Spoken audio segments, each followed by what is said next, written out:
Good evening, and welcome to the Sleepy Club. This is a gentle place where we learn while slowly drifting toward sleep. Here, calm and thoughtful stories share quiet knowledge and guide the mind into rest without effort or hurry. Before we begin, I would love to know where in the world you are listening from tonight, and what time it is for you right now. Whether you are wrapped in blankets as the night grows still, or watching the sky change color at the edge of morning, you are very welcome here. Tonight, we set sail on one of the longest and most human journeys ever told. A journey not only across the sea, but across loss, memory, endurance, and the quiet hope of home. This is the story of Odysseus, a king carried far from his shores, tested by gods, storms, and time itself. We will drift through distant islands and dark waters. We will meet monsters and goddesses, hear songs meant to pull the soul apart, and feel the weight of years spent longing for a single place. It is a story of wandering patience and the slow return to who we truly are. As you listen, allow your shoulders to relax and your breathing to soften. There is nothing you need to remember and nothing you need to understand perfectly. Let the story carry you away. The sea carries a ship, gently and without effort. If you enjoy these calm and thoughtful journeys, you are always welcome to like this video and subscribe to the Sleepy Club. It helps this quiet space continue to grow and helps others find a peaceful place to rest. Now, settle comfortably into your bed and take a slow, deep. Allow your eyes to close, your body to soften, and the noise of the day to drift away like a shoreline fading into mist. Leave behind whatever no longer needs your attention. The oars are lifted, the sails are set. Now, we begin our slow and gentle journey through the Odyssey, a story carried on waves, whispered by stars, and finally returned to rest. This is a story carried across thousands of years, whispered from one human voice to another beneath open skies and patient stars. A story that has learned how to survive by being remembered. Tonight it drifts gently toward you, slowed and softened by time, asking only to be listened to.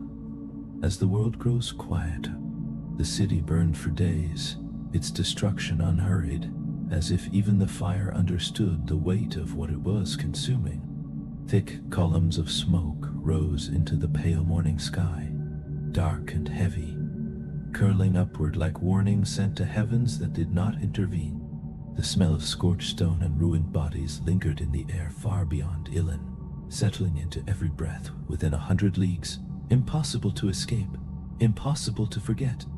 Once this had been a proud city, lifted high by walls that seemed unbreakable and towers that caught the Anatolian sun and turned it into gold. Kings had ruled from its citadel, watching the sea and holding back 1,000 Greek ships for 10 long years of bitter struggle. Yet no stone endures forever, and no wall, no matter how tall, can defend against deceit when it arrives disguised as a gift. The wooden horse had been the end of it all. Dragged through the gates with celebration and relief, welcomed with songs and laughter, it stood quietly at the city's heart, hollow inside, as empty as the promises tied to it. Within its dark belly waited 30 of the finest warriors the Achaeans could offer, silent and coiled, blades ready, breath held, until night covered the streets and the people of Troy fell into drunken sleep and careless dreams. When darkness settled fully, the city's fate unfolded. Death moved through its streets without resistance, and by the time dawn returned, it rose not over Troy but over ruins, broken stone, and scattered lives. The war was over, yet nothing about the morning felt like peace. Among the drifting ash walked Odysseus of Ithaca, son of Laertes, known across the islands not for brute strength, but for the sharp precision of his mind. Though the horse had been his idea, he had not cheered when it passed through the gates, and he did not celebrate as palaces collapsed one by one, their marble columns groaning like ancient trees before surrendering to the earth. Triumph did not warm him. He moved through the wreckage like a man already haunted, his sandaled feet crunching over the remains of a civilization older than memory. Bodies lay half buried beneath stone, warriors burned inside their armor, women fallen with eyes still open to the sky, children curled into corners so quiet that even the gods might hesitate to look upon them. Victory had arrived, but it felt like winter after harvest, stripping everything away and leaving only emptiness behind. The Trojans were gone, their city shattered, and the Greeks had won a war that would be remembered for all time. Yet there was nothing left worth fighting for. The end of a war is never a single moment, never the clean lowering of swords or the sudden arrival of calm. It is a slow fading, an uneven silence, the gradual cooling of blood, and the realization that the fury which once consumed everything has become only a distant echo. For Odysseus, the war had lasted too long. He had left Ithaca young, with dark curls still brushing his shoulders, with a small son clinging to his wife's leg, and promises offered to the gods. Now he was older, leaner, shaped by years of struggle like iron hardened in fire, and he had seen what waited at the end of glory. Other kings would sail home with gold and songs, but he felt no flame rise in his chest. His thoughts turned instead to Penelope, to her quiet eyes and patient hands, and to Telemachus, the child he had left behind, who by now might no longer be a child at all. Long after the fires cooled and the last embers faded into the soil, others would come to this land with tools instead of weapons. They would dig carefully into the earth of northwestern Anatolia and uncover the bones of a city buried beneath centuries of silence. Broken walls would emerge from the dust, stones darkened by ancient flames, arrowheads trapped forever in fallen gates, layers of ash so deep they told their own story without the need for song. They would name it Troy 8 and say it fit the age of Homer's verses, that there had been a true city here and perhaps even a true war. But in this moment, none of that existed yet. There were no scholars, no historians, only the living and the dead, and among them, a weary king with silver at his temples and shadows gathered quietly in his heart. Odysseus turned his gaze toward the sea. The wind moved softly along the shore, carrying the smell of blood and fire away from the ruins, as if even the air wished to leave this place behind. The war was finished. It was time to go. He gathered what remained of his men, fewer now, thinner, marked by years that had taken more than they had given.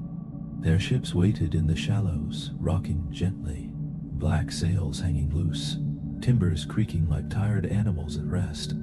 There were no cheers as they boarded, no victory songs to mark the moment, only the muted rhythm of feet on wooden planks, the low groan of oars finding water once more. Behind them, Troy continued to smolder, a wounded thing slowly breathing out its last warmth.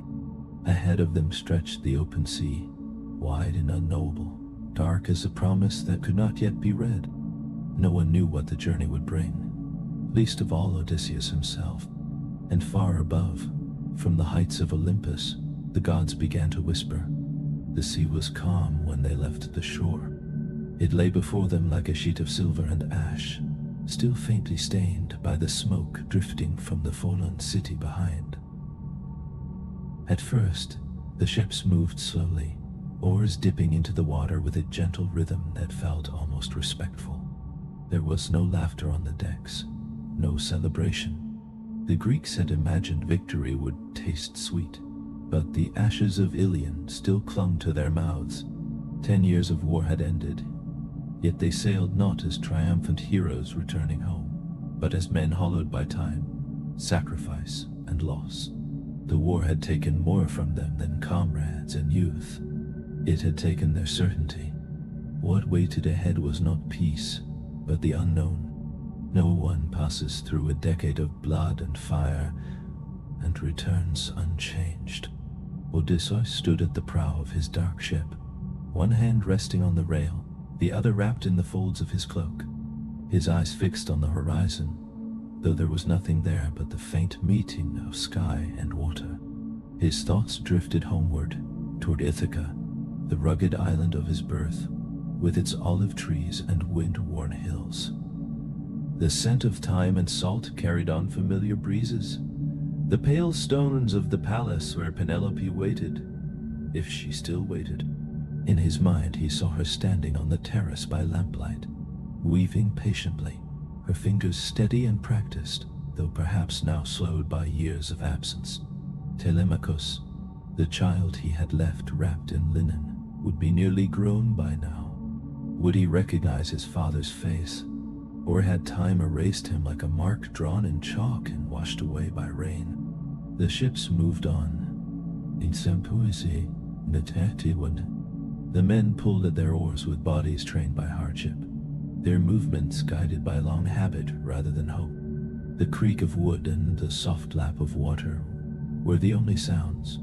Some stared into the sea without seeing it. Others whispered prayers, or pressed small tokens hanging from their necks, charms given by wives, by mothers, by children left behind. Each carried a vision of home, yet none knew the path that would lead them there.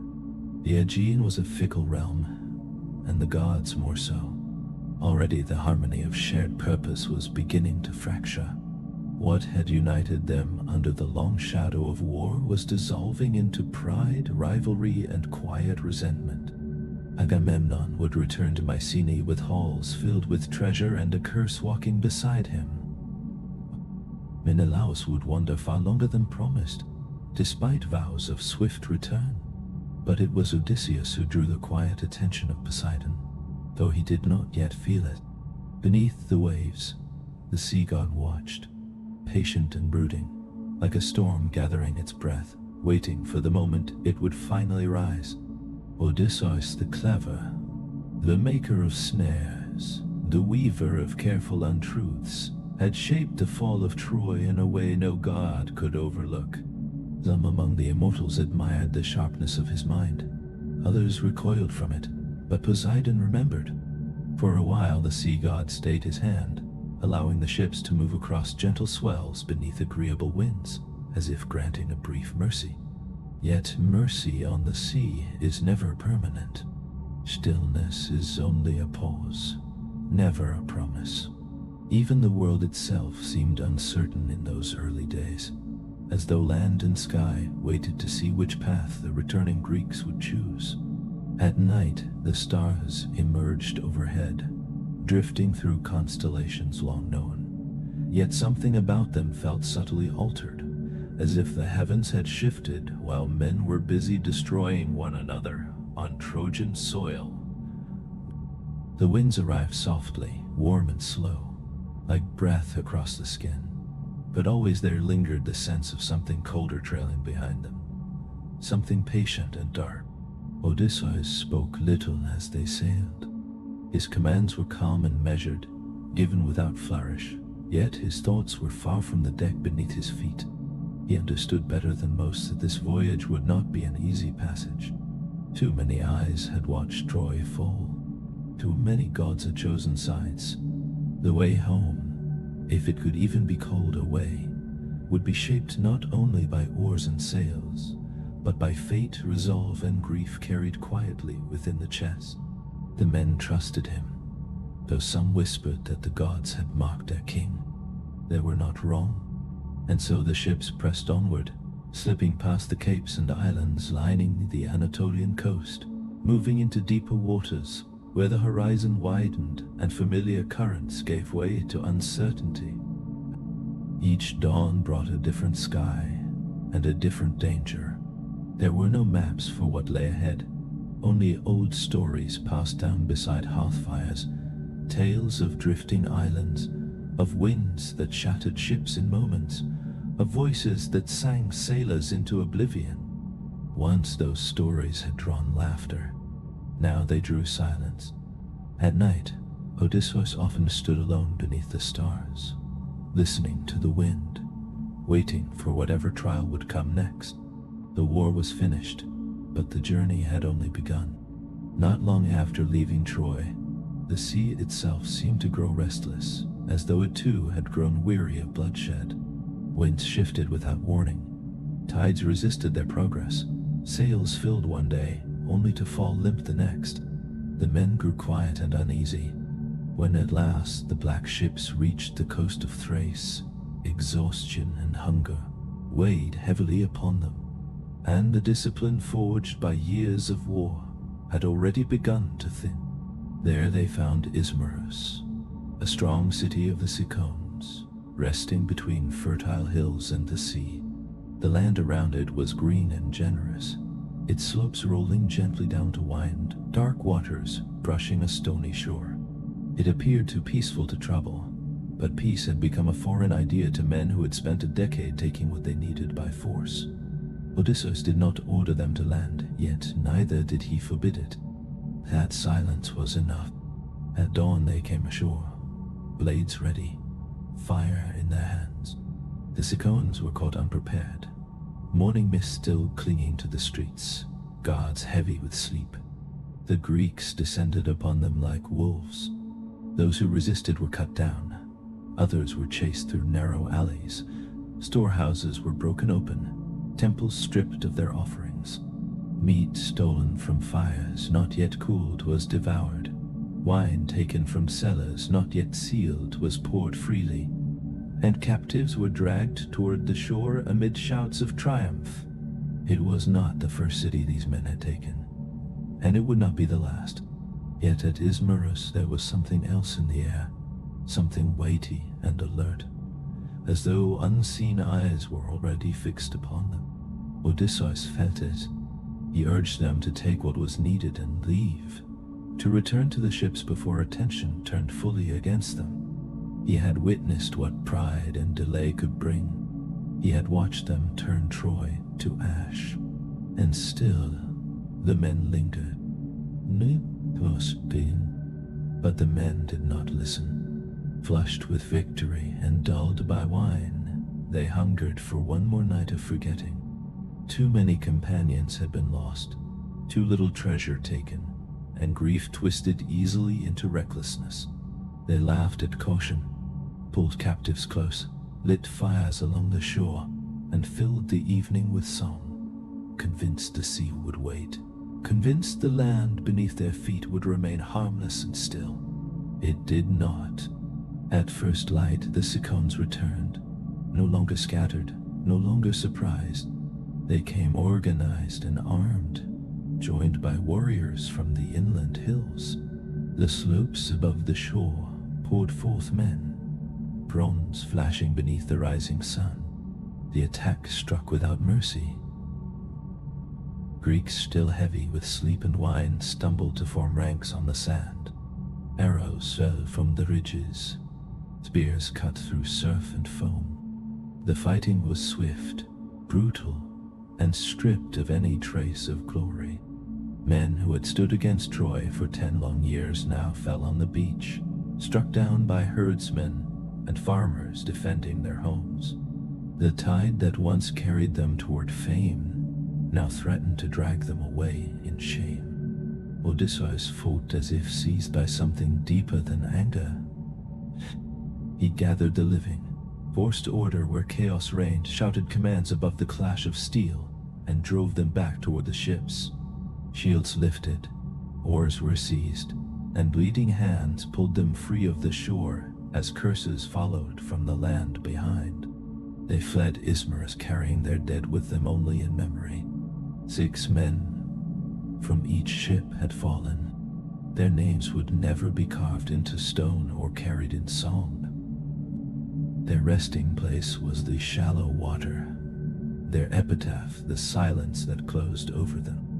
When distance finally softened the shoreline and smoke from their abandoned fires blended with the fresh flames of the returning Cyclones, Odysseus sat upon the deck and looked back without expression.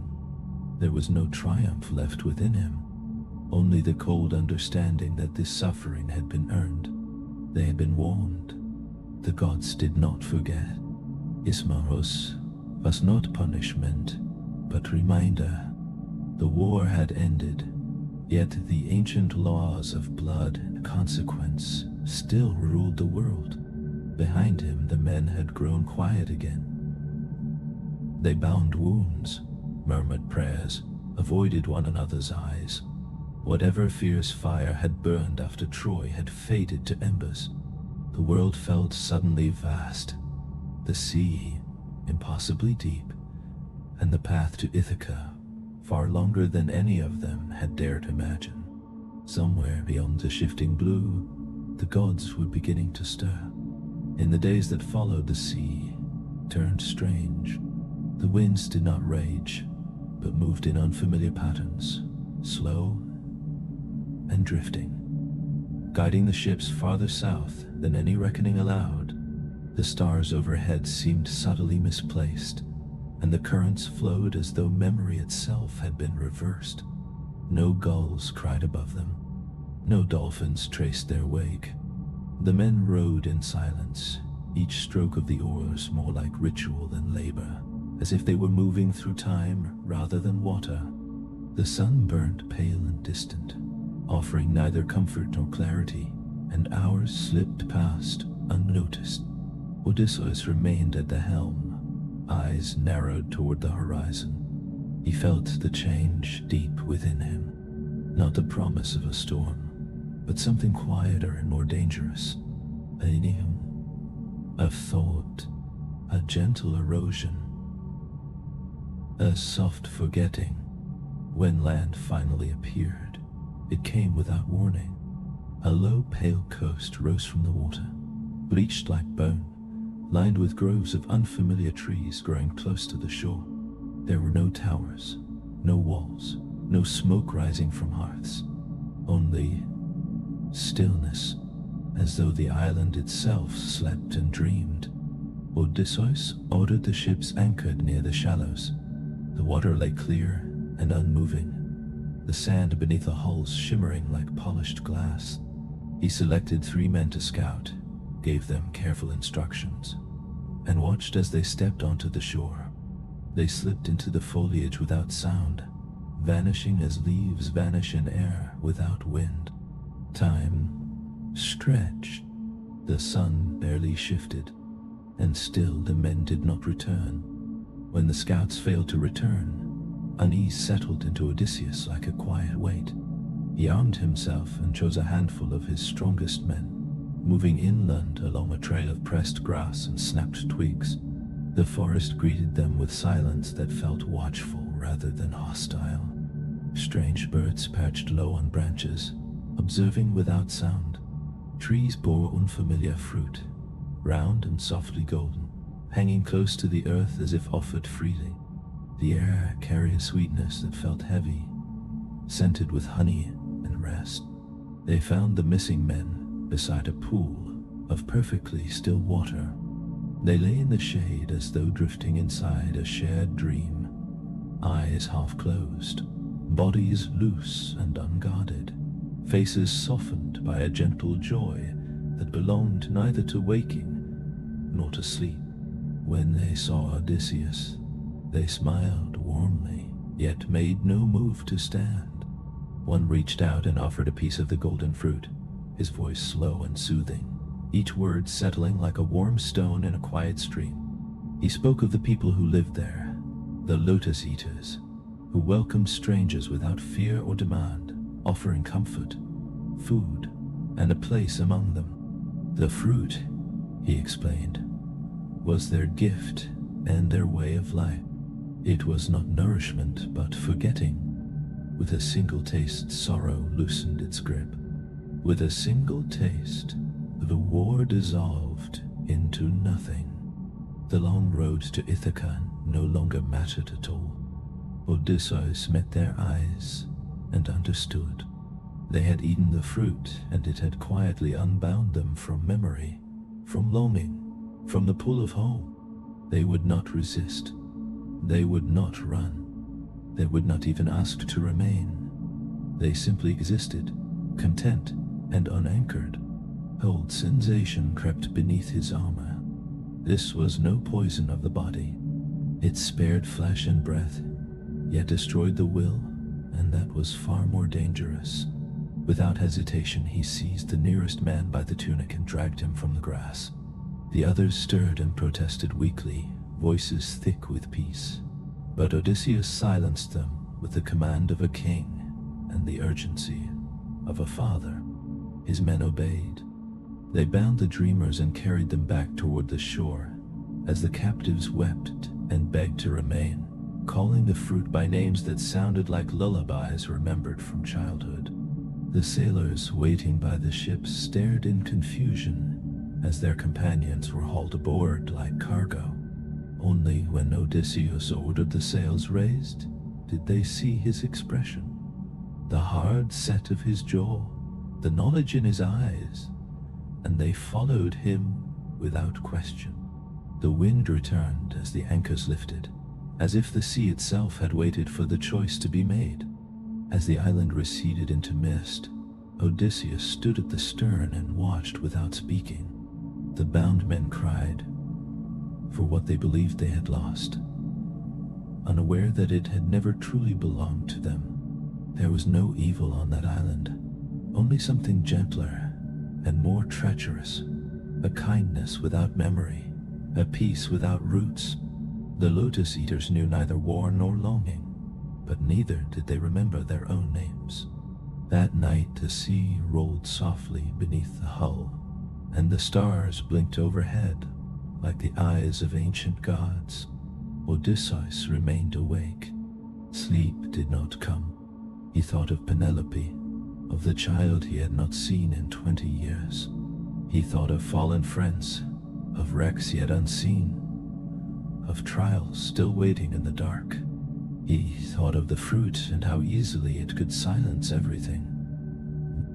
One bite and the pain would fade. The sea, the gods, the weight of memory would dissolve into calm. But he did not bite. He clenched his fists until his nails pressed into his palms, and whispered the name of his home again and again, until it no longer sounded like a plea, but like steel drawn from its sheath. They sailed westward after leaving the island behind. The wind felt heavy and reluctant, as though the sea itself disapproved of their escape from forgetting. The men grew quiet, turned inward, no longer speaking of golden fruit or gentle dream. They sat hunched beneath the sun, eyes dulled, rowing as if each stroke carried them farther from something they could no longer name, yet still could not release. Odysseus stayed alert as they sailed on, his hands steady on the tiller, his thoughts burning quietly behind his eyes. He understood now that their journey had entered a different kind of peril, one that did not always arrive with crashing waves or clashing steel. This danger worked slowly, wearing men down grain by grain. Each trial left its trace. Each new shore offered its own version of ending. When land appeared again, it rose sharply from the sea, jagged and severe, like a broken tooth thrust upward from the water. Cliffs plunged straight into the surf, offering no gentle harbors, no signs of welcome. No smoke drifted from hearths. The hills were bare and scarred, and beyond them loomed a higher ridge tangled with scrub and stunted trees. The coast felt old and untouched, shaped only by wind and time. They followed the shoreline until a narrow inlet opened before them, a crescent of calm water protected by stone and reef. A spring flowed nearby, clear and cold, and a meadow spread out thick with grass where wild goats moved freely. It seemed a place made for rest, a rare pause between dangers. Odysseus gave the order to land. The ship was hauled ashore. Fires were built. The men hunted easily in the hills, bringing down goats and feasting more richly than they had in days. Laughter returned, shoulders loosened, spirits lifted. Yet Odysseus found his gaze drawn inland again and again, and again. From the ridge above he had glimpsed something unsettling. A vast cave carved into the cliffside, dark and gaping like the mouth of something asleep. Nearby stood pens built of stacked stone and heavy timber. Sheep grazed without fear, indifferent to fire and human voices. There were signs of life, but none of civilization. No roads, no tilled earth, no ships pulled up on shore. It was a land untouched by trade, and untouched by war, isolated and quiet, in a way that felt deliberate. Curiosity and caution stirred together within Odysseus. At dawn, he chose 12 men and set out inland, ordering the others to remain with the ship and wait. He carried with him a skin of powerful wine, a gift once given by a priest of Apollo in thanks for mercy shown during the fall of his city. The wine was so strong, it demanded dilution 20-1, and even then it could drop a man where he stood. Odysseus had guarded it closely, a subtle weapon in a world ruled by brute force and divine whim. The land grew stranger as they climbed. There were no tracks of wheels or plows. The air was heavy, with the scent of animals and damp stone. With every step, the cave rose larger before them, looming from the cliff face. When they reached it, they saw its entrance darkened by ancient soot, the stone above blackened by long-forgotten fires. Inside, they found abundance. Massive clay jars filled with milk and cheese, racks laden with drying meat, baskets of dung swept neatly aside. Everything was oversized. The tools were crude, but enormous. Shelves stood as high as a man's chest. Even the sheep were immense, thick-fleeced and calm-eyed, far larger than any they had known. Unease settled over the men. Whatever lived here was no ordinary shepherd. Still, Homer spoke louder than caution.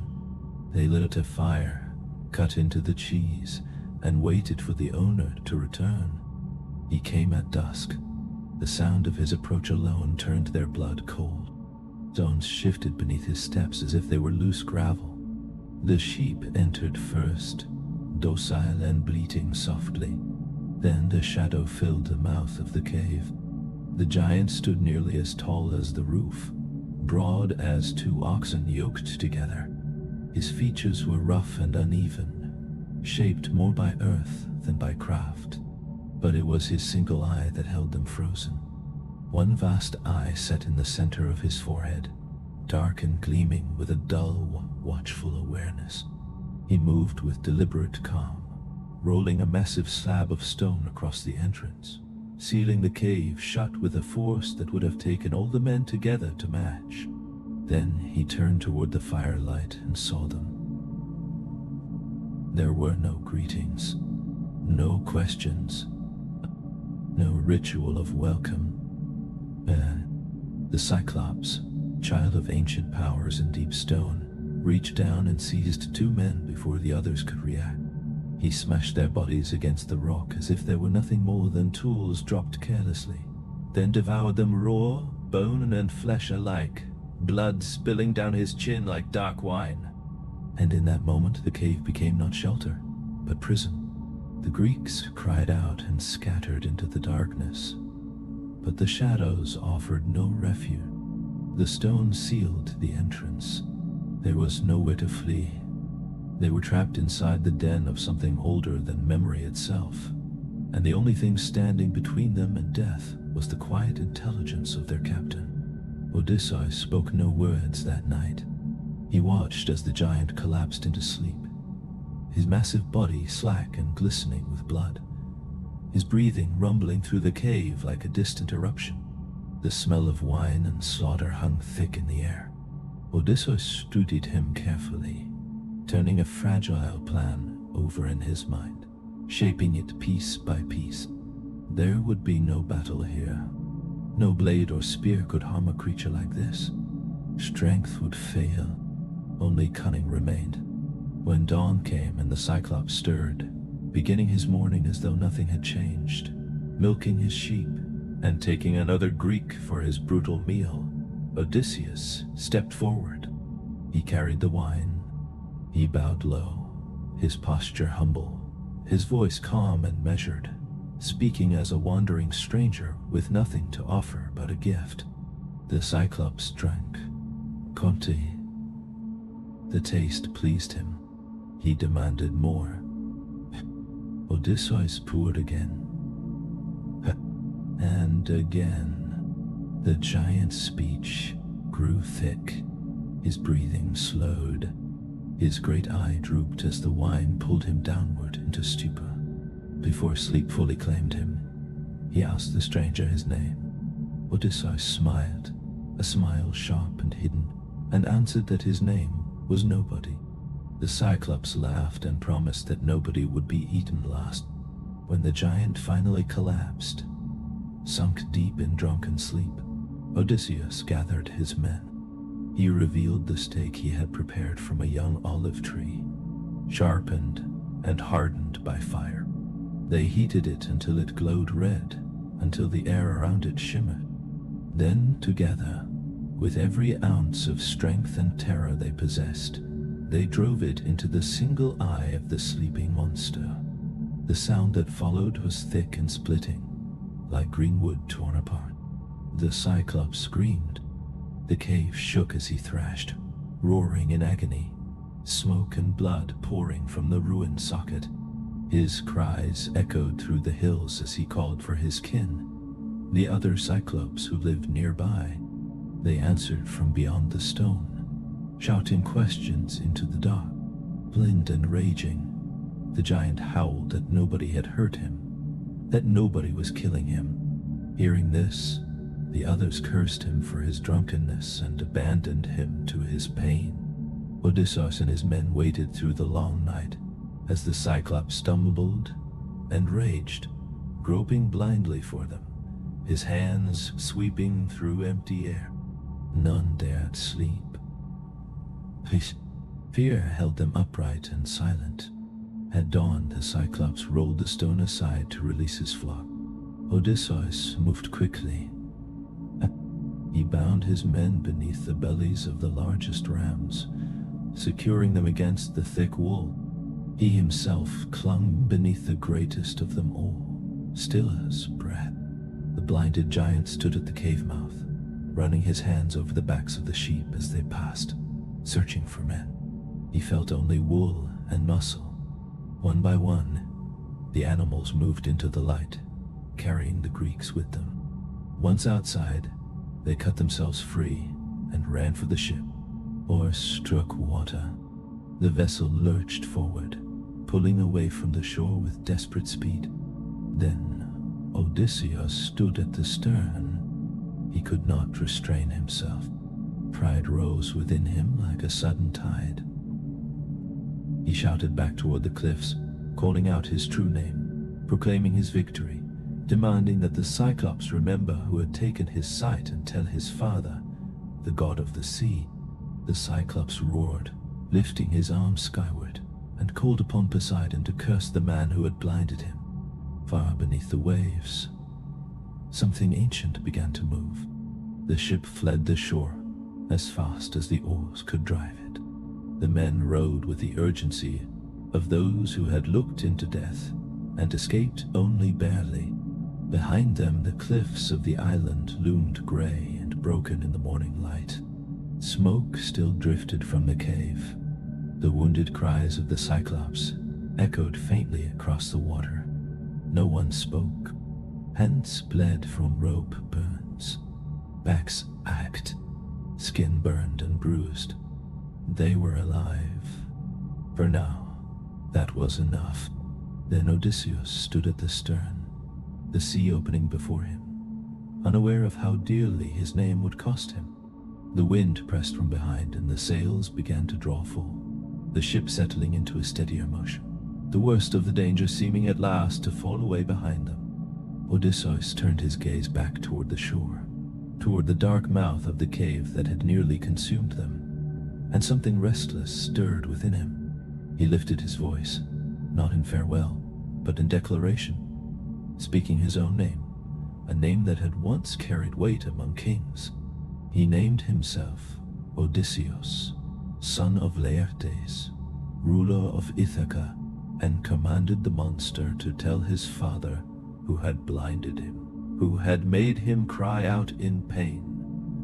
Who had made him cry out in pain? The men froze, oars faltered, hands loosened. Eyes turned toward their captain in disbelief, as if a stone had been dropped into still water, and they could already see the ripples spreading. For a heartbeat, the world held its breath. The cliffs remained unmoving.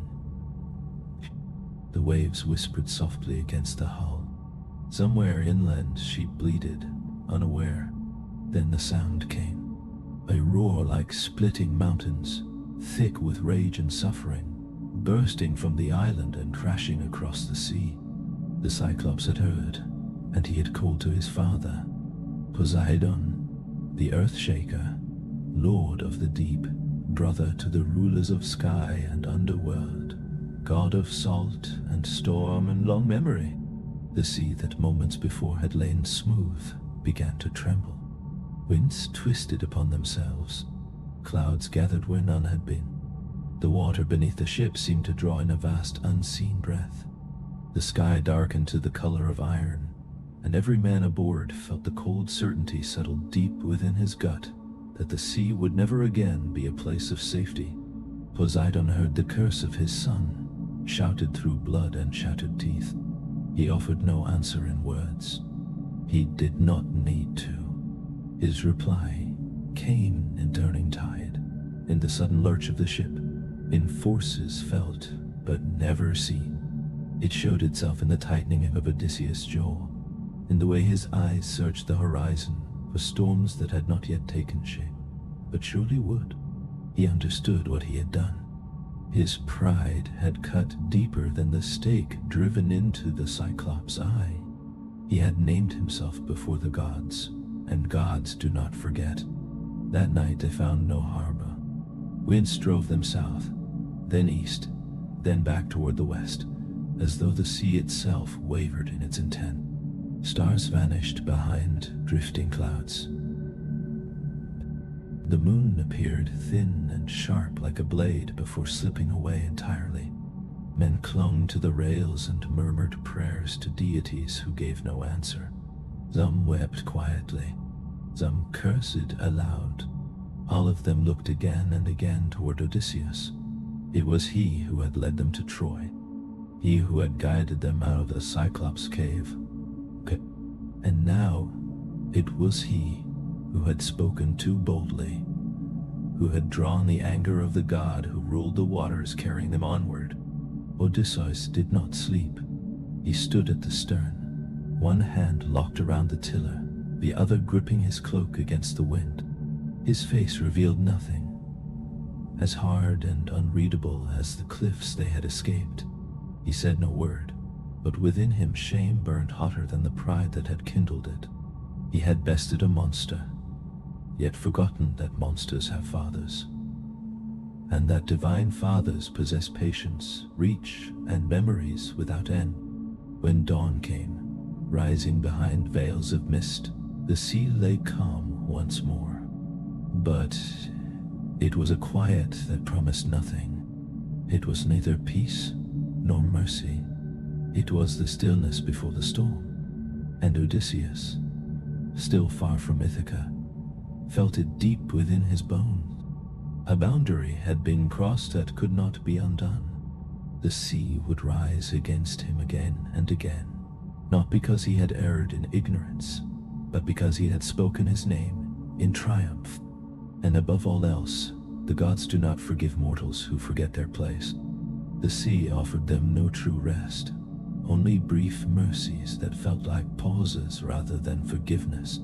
The days following Poseidon's curse were heavy and unsettled. Eyes grew hollow, shoulders curved inward beneath the weight of sleepless nights. Each morning opened with uncertainty. Me, each evening arrived carrying the quiet scent of fear. The wind did not scream or rage, but whispered instead, changing direction with a sly intent that could not be measured or mapped. Above them, the stars lost their meaning. Familiar constellations twisted into strange arrangements, and the moon showed its face rarely, as if it too had turned away. Odysseus stood at the helm through much of it, his hands raw from rope and salt, his gaze fixed not merely on the water ahead, but on something deeper and unseen. He was no longer steering only through waves. He was steering through the temper of gods, and that current was colder and far more unforgiving. On the 12th day after they fled the island of the Cyclops, the sea carried them toward a place unlike any they had known. An island rose gently from the water, its slopes smooth and green, its cliffs crowned with towers that gleamed not with marble, but with polished bronze, catching the sun like living fire. The shoreline was calm, the harbor welcoming, and the air smelled not of brine and decay, but of cedar and spice. The men released a breath they had not realized they were holding. Even the sea seemed to soften beneath the hull, as though it too bowed to the presence that ruled this place. This was Aeolia, the floating island of the Keeper of the Winds. Its holes were carved directly into the cliffside, stone smoothed and bright as pearl. The ruler of this realm was no warrior and no priest, but a warden appointed by the gods themselves, entrusted by Zeus with dominion over the winds. His palace pulsed with unseen currents, air shifting and circling without visible source, while the voices of his children echoed through the chambers like distant birdsong. Aeolus received Odysseus with the warmth of an old ally, though they had never met. He had heard of Troy's fall, as all the world had, and he saw in Odysseus not only a survivor of that long war, but something sharper and more enduring. For a full month they feasted in the high halls, eating and drinking beneath painted ceilings while the winds prowled outside like restrained beasts waiting for release. Aeolus listened as Odysseus told his story. He spoke of Troy, reduced to ash, of the raid upon the Sicons, of the lotus fruit that stole memory, of the cave and the Cyclops and the names spoken too loudly. Aeolus answered little, but his expression darkened as the tale unfolded, as though he could hear beneath Odysseus' words the low vibration of divine anger that now followed him like a shadow. When the story ended, Aeolus offered a gift. Not gold, not arms, something simpler and far more powerful. He brought forth a great bag of oxhide and sealed within it all the winds that might oppose Odysseus on his journey. He bound it tightly with cords of silver, and told him that as long as the bag remained closed, no storm would touch them. Only the gentle west wind was left free, a steady breath meant to carry them safely home. Ithaca lay just beyond the edge of the known world. With fortune and discipline, it could be reached in 10 days. Odysseus accepted the gift and bowed deeply, gratitude filling him beyond words. They departed the next morning beneath a clear sky and a calm sea. The ships moved swiftly, the west wind swelling the sails as if guided by Athena herself. Laughter returned to the decks. Songs rose once more. Some men wept quietly, overwhelmed by the nearness of hope. Strange coastlines slipped away behind them, and ahead the promise of home glimmered like a distant lamp. Odysseus did not sleep. Not at first.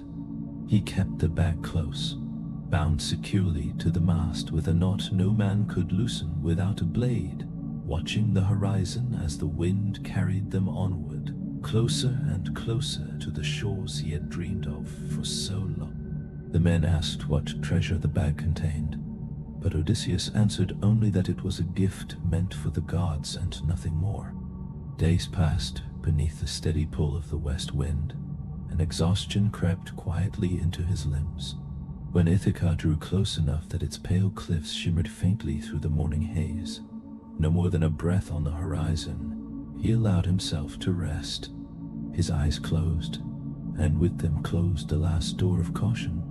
The crew had been waiting. Curiosity, once restrained, had curdled into doubt.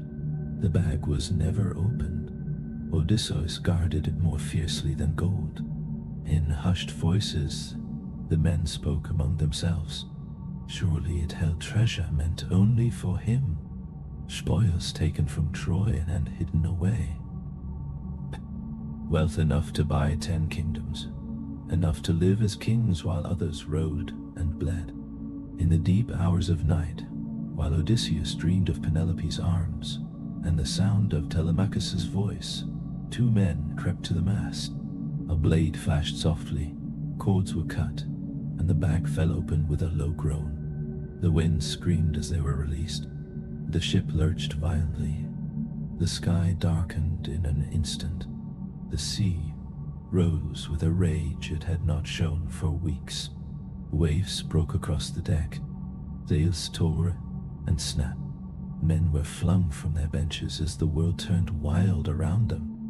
Odysseus woke to chaos, to a sky ripped apart, and a ship hurled backward through distance and memory. Ithaca vanished like a dream upon waking. The winds drove them in circles.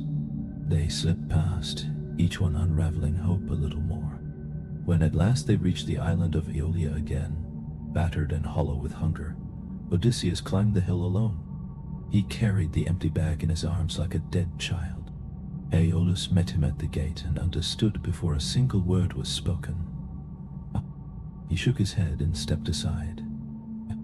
"The gods have turned against you," he said. "I cannot aid a man cursed by heaven. Leave this place. Do not return." And so they sailed once more into open water, the winds unbound, the gods silent, the memory of home reduced to a faint flame, flickering just beyond reach. Odysseus stood at the bow, with empty hands and a hardened gaze. There would be no more gifts, only trials, and the sea, restless now, would bear them toward yet another shore where death waited in a different shape. The sea is a patient beast. It does not need to roar to destroy. It can soothe with calm and promise, and still bring ruin before the next breath is drawn. After leaving Aeolia for the second time, with wind snarling through the rigging, and the gods turned cold in their silence, Odysseus and his men found themselves adrift not in storm, but in stillness. The sky hung low and gray. The waves moved with a quiet that offered neither peace nor favor, only absence. It was the hush before a blade is drawn. Days passed. Food stores dwindled. Water grew stale. The men no longer questioned the gods or whispered of fate. Their prayers became private murmurs spoken to the wood beneath their feet, or the empty sky above. Words not meant for hearing. Then land appeared. A coastline curved like a claw into the sea, steep and shadowed by cliffs that seemed to scrape the belly of the clouds. The harbor was narrow and deep, the water within dark and unnaturally still, as if the sea itself had stopped breathing. There were no fishing boats, no smoke from hearths, no sign of road or pasture. Yet there was a scent on the air, faint and wrong, like meat left too long beneath the sun. The men were exhausted, and the place appeared a refuge after so many days of drifting. Odysseus gave the order to lower the sails. One by one the ships glided into the harbor, their hulls rocking gently on the dark tide. All but one. Odysseus held his own ship back. Caution had replaced eagerness in him long ago. He had seen too much, lost too much, to trust quiet water and towering hills. He watched from the mouth of the harbor, eyes narrowed, as his men disappeared into the stillness ahead, unaware that the calm before them was not safety, but invitation. He chose a small number of men and sent them ashore, watching as they climbed the narrow path cut into the cliff. The stone was slick beneath their sandals, and their weapons were held not with confidence, but with exhaustion. At the summit they found something that might be called a settlement, though it bore little resemblance to any city they knew. The dwellings were crude, carved directly into rock or stacked from rough boulders. Smoke clung to the air, heavy with the stench of blood and burned flesh. Then they saw her. A girl stood by a well, tall and pale, holding a pitcher in her hands. Her gaze seemed to pass over them at first, unfocused, almost vacant. Then she turned and ran. She vanished between the stone houses, and the men followed, confused rather than cautious. They should not have done so. What came was not welcome, but ambush. The girl had not gone for her father, but for her king. And the king was no man as men are known. He emerged from behind the rocks, vast and terrible, broad as a war horse, and twice as tall. His skin was grey, like weathered granite. His eyes bright with a hunger that knew no pause and no mercy. He seized one sailor before the others could even shout. The man screamed once before his spine was snapped across a massive knee, and his body flung against the stone. Blood darkened the rock. The others turned to flee, but the truth revealed itself too late. This land belonged to the Lestrygonians, an ancient people of giants, older than cities, perhaps older even than the gods who watched from afar. Their hunger was not for gold or territory. It was for flesh. Below, the narrow harbor became a snare as the scouts ran back down the cliff, screaming warnings that tore through the air. The giants came. They poured from their stone dwellings like beasts from dens, lifting boulders as easily as men lift tools. Rocks the size of oxen crashed down onto the ships. From the cliffs they held the high ground, and from it they dealt death without resistance. One by one the vessels were crushed against the harbor walls. Sailors leapt into the water only to be speared from the shore, or seized mid-stroke and torn apart by hands like talons. The sea darkened. Screams rose and echoed, sharp and animal, swallowed by the stone. Only Odysseus escaped. His ship, held back beyond the mouth of the cove, turned at the first falling boulder. He heard the crack of timber, the sound of bodies breaking, and gave the command to row before the second ship had even begun to burn. His men did not question him. They pulled with everything fear could give them. The black hull cut through the water like a blade. Behind them the harbor burned. Above it the giants roared in triumph, mouths wet with what remained of men. When distance finally softened the shoreline, and the cursed land slipped from sight, Odysseus looked upon what remained. One ship, one crew, to die. 11 vessels lost. To Ipsus to die. Tomasi had to die. Okay. To Konya den dia to a distant strike. Hundreds of men gone. Companions, kin. Warriors who had survived 10 years of war now devoured in a single morning. The deck lay silent, except for the quiet weeping of those too empty to scream. No one spoke of vengeance. No one asked the gods for justice.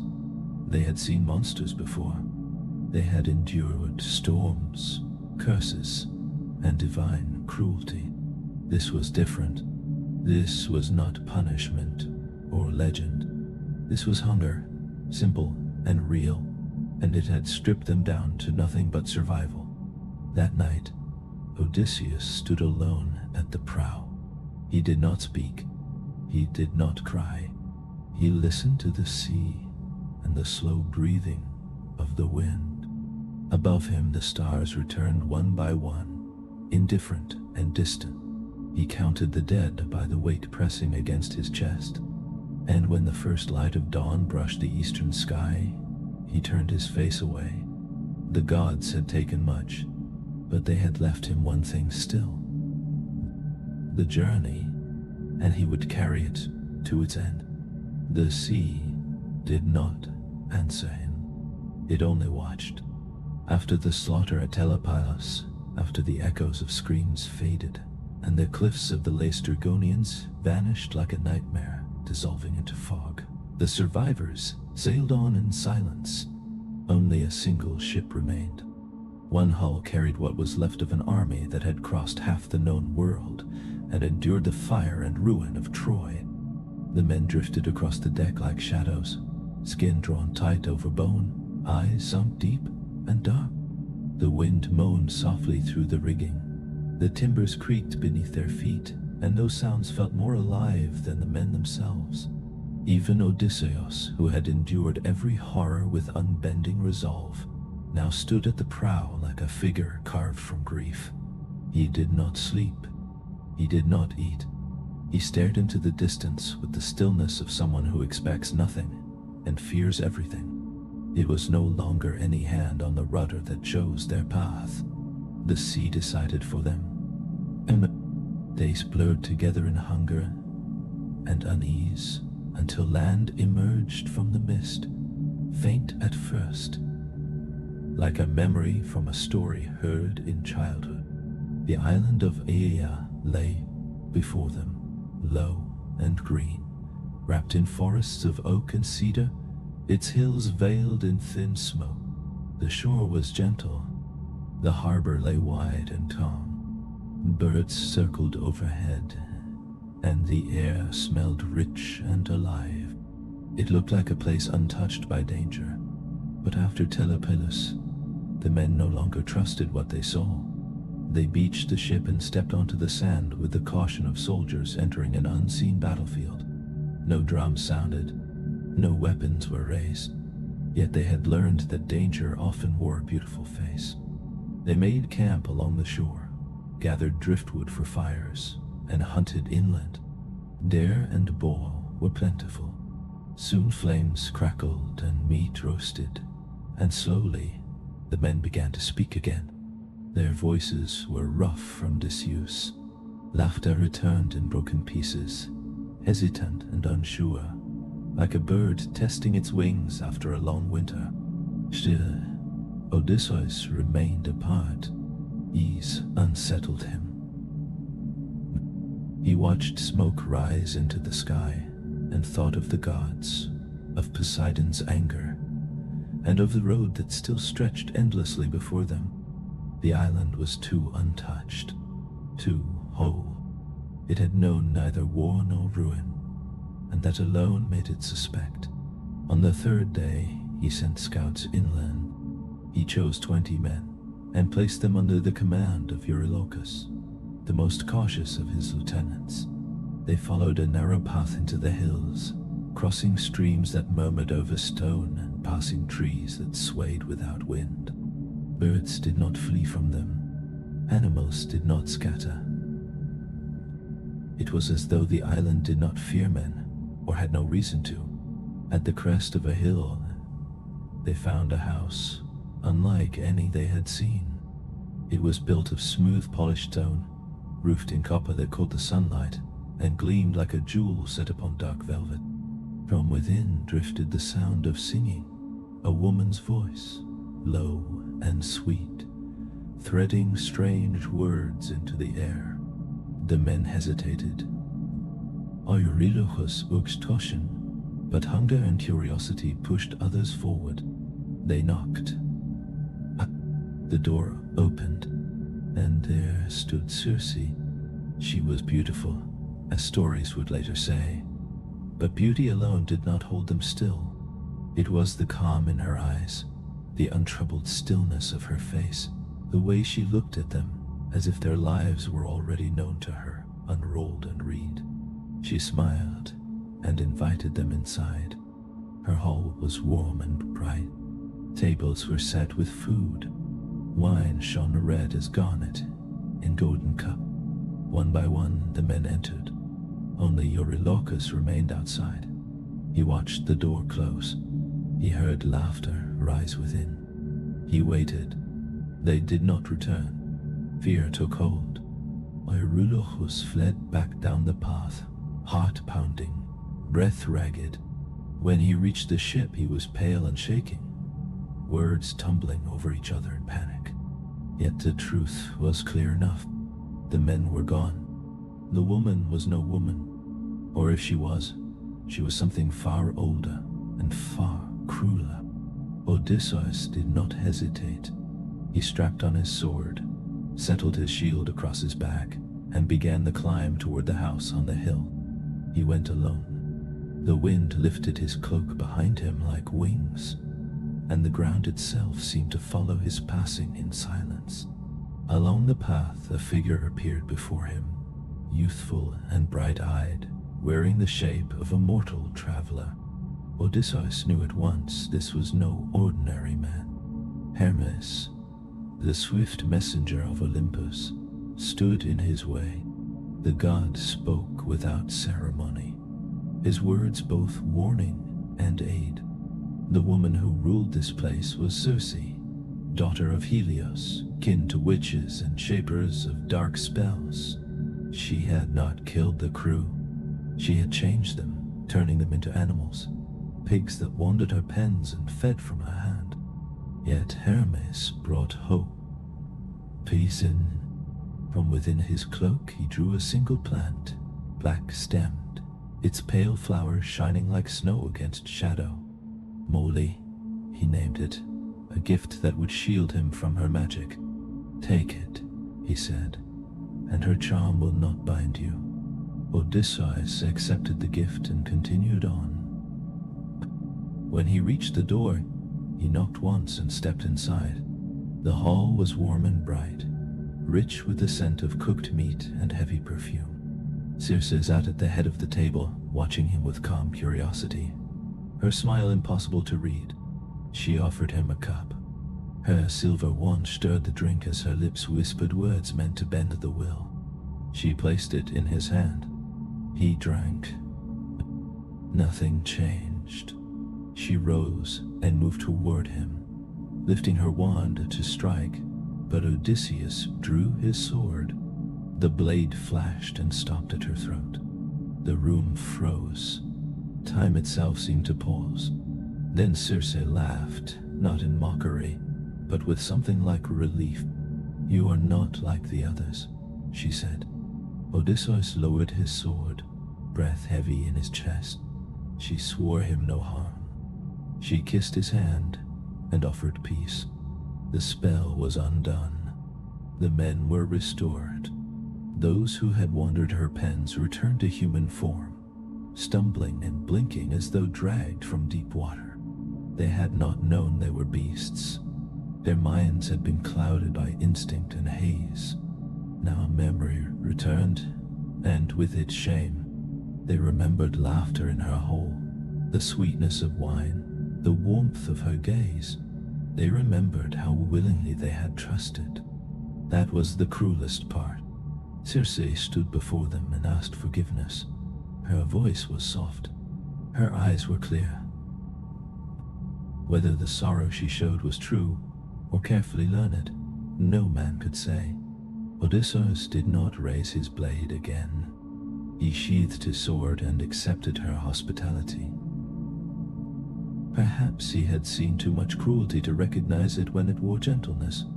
Or perhaps he understood that even monsters can grow tired of being monsters. She led them into her house and offered food, rest and song beneath the lowering light. Her servants moved quietly, women with downcast eyes and soundless steps.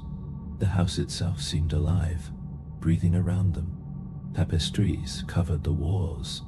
Colored stone paved the floors. The air was thick with the scent of herbs and flowers found nowhere else in the world. The nights were warm and filled with voices. For the first time in many months, laughter returned without bitterness. The men set aside their weapons. They washed the blood from their skin and allowed the wounds to mend. They slipped into weeks. Weeks softened into months. Still, they did not leave. Circe was more than a sorceress. She was a goddess in her own right, born of a lineage older than Olympus, touched by fire, by star, by sea. Her voice could steal a man's heart or scatter his thoughts. Yet she was also alone. And in Odysseus she found not only a warrior, but a mind sharp enough to meet her own, a presence that neither feared her nor sought to master her. And so the island held them, gently, patiently, while the world beyond continued to turn. They spoke for long hours beneath torchlight, of stars that drift and fade, of the dead whose names still echo softly, of gods and the silence that lingers between their names. She poured him wine and never pressed him for answers he was not ready to give. At times he spoke of Ithaca, though less often with each passing season. She listened, she smiled. When his hand found hers, she did not pull away, and so he stayed. The men called it a blessing. Their bellies were full, their beds were soft. The fear of drowning slipped from their dreams. Homer became a distant memory. The cries of fallen friends softened and faded. The ship lay idle on the shore, moss creeping along its hull. Oars were stacked like unused firewood. Sails rested, folded, and dry. And dry. Odysseus walked the hills with Circe beside him, and watched the seasons turn. They spoke of ancient songs sung in lost cities, of shadows that moved beneath the waves. There was no talk of war, no prayers offered to Poseidon. The curse felt far away, left behind beneath another sky. But the gods do not forget, and dreams, no matter how gentle, do not endure forever. One evening, as the sun bled into the sea and the hills glowed bronze, Odysseus stood alone on a cliff and looked west. Ithaca lay beyond the horizon, more memory now than place. He could still see Penelope by firelight. He could still hear Telemachus calling to him. Yet their voices had grown faint, like wind brushing stone. Time pressed heavily upon his shoulders. He understood that he had lingered too long. The gods had given him a moment of peace, and he had turned it into a year. Circe understood as well. That night she spoke little as he paced the halls. She watched him, knowing what had already been decided. In the morning she met him with a grave expression and revealed the path ahead. It was not across any sea he had yet known, but into the land of the dead. He must sail to the edge of the world, she said, where the river ocean circles the earth and the shadows of men wander without rest. There he must seek Tiresias, the blind prophet, whose spirit still remembers what the living have forgotten. Only Tiresias could show him the way home through Poseidon's curse. Only the dead could speak truth to a man caught between ruin and return. Odysseus did not argue. He nodded. She gave him the rites, the signs, the dark blood to be poured, and the black ram to carry. She taught him the words to speak, and the names that must not be forgotten. Her voice did not falter, yet when he turned to go, her hand rested on his arm a moment longer than needed. The next day, they prepared the ship. The men worked in silence. The spell that had held them there loosened and broke. The island that had been sanctuary became something already fading. Circe stood upon the shore and watched them depart. She said nothing, only raised a hand in farewell. As the ship slipped into the darkening sea, her figure diminished until even a goddess looked like another woman left behind by war.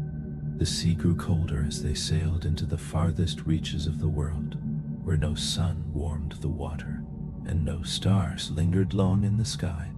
The wind came not from east or west, but from the bones of the earth itself, carrying the scent of ash and salt and forgotten things. The men no longer spoke of Ithaca. They no longer whispered of gods or curses. They traveled without song, knowing they sailed not toward the lands of the living, but toward the border of death. Odysseus stood alone at the prow, Circe's cloak wrapped tightly around his shoulders, his gaze fixed on a horizon that darkened with every hour. He did not look back. All words had been spoken. He carried the rites, the sacrificial beasts, the wine and barley, and the instructions of the enchantress who knew the names of stars and the breath of spells. The sea opened before him, silent and waiting, as he steered toward the place where no living man wished to go. There was no bravery left in him now, only obligation, only the slow, steady movement of a man who has survived beyond every reason for survival, and must continue simply because the road has not yet ended. He walked not toward hope, but toward knowledge, toward whatever waited at the far edge of shadow. At last they reached it, the river ocean, vast and dark, coiled around the rim of the world like a serpent that never fully sleeps. Its waters did not ripple or shine. They moved with the quiet weight of ancient thought. Along its banks stood trees gray with age, stripped bare, their branches like the bones of giants long fallen. No birds sang, no insects stirred, only the low lament of wind threading through hollow limbs, and the soft, dull sound of water touching the hull. Odysseus gave the order to stop. The ship was beached upon the shore of a land that was not truly land. He stepped down into the cold earth with the care of a man entering a tomb prepared long before his birth. Drawing his sword, he began the rites. The pit was cut into the soil in silence. A square wound opened in the flesh of the world. Into it he poured the offerings, honey and wine and water, sacred barley, then the blood of the black ram. Its throat was slit cleanly, its life spilling downward with a hiss that sounded far too loud in that dreadful stillness. The men stood behind him, cloaks drawn tight, eyes wide, mouths dry. They did not breathe deeply. They did not speak. The air itself had begun to change. From the darkness they came, the dead, pallor forms drifting forward like smoke given shape, drawn by blood, drawn by the memory of breath. Their eyes were empty, their mouths opened as if to speak, but no sound followed. They gathered around the pit, hands stretching, heads bent, pressing close with the hunger of ages uncounted.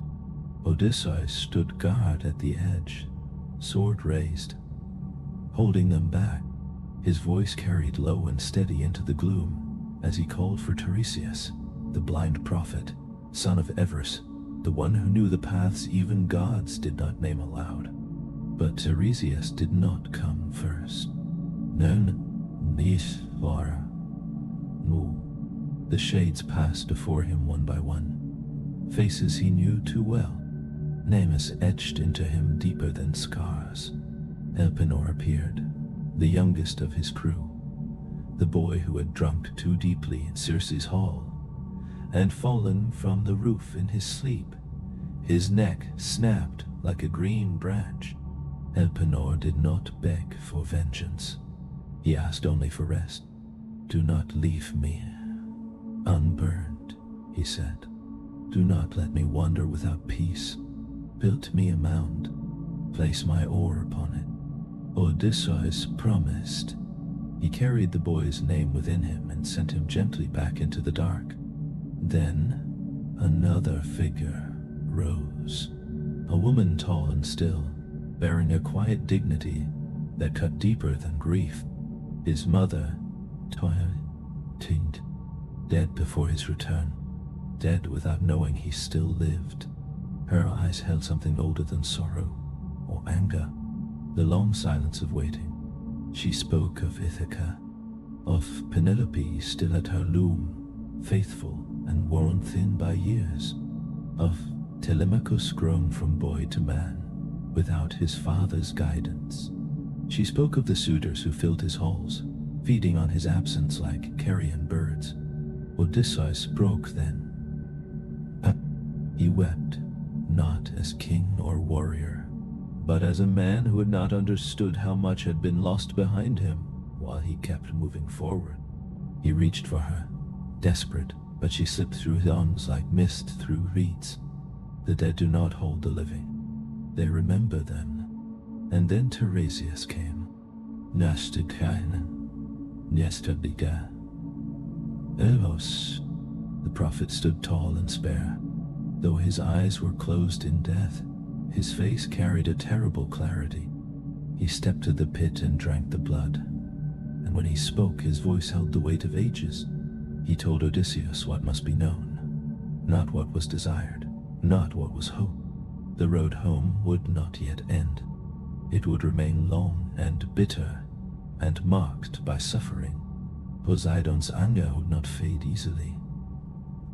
Trials still waited, shaped by hunger and loss and choice. Friends would fall. Temptations would rise. Even when Ithaca was reached, the struggle would not be finished, but there would be an end. Not one of ease, but of endurance. And only if Odysseus remembered who he was, not the clever one, not the proud one, but the man who could suffer and still choose to return. The words settled into him like stones laid carefully in a grave. When Tiresias withdrew and the shades thinned, Odysseus sealed the pit and turned back toward the ship.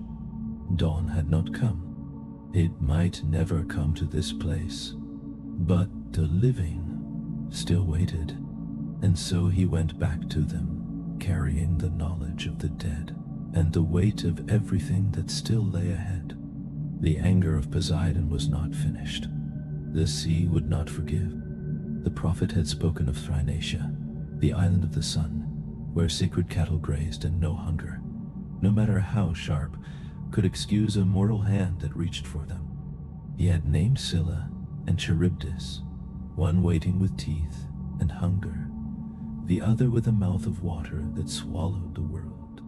He had warned of sirens and storms, of a hall filled with wolves wearing human faces, of a bow and axes that would one day decide what remained of a kingdom.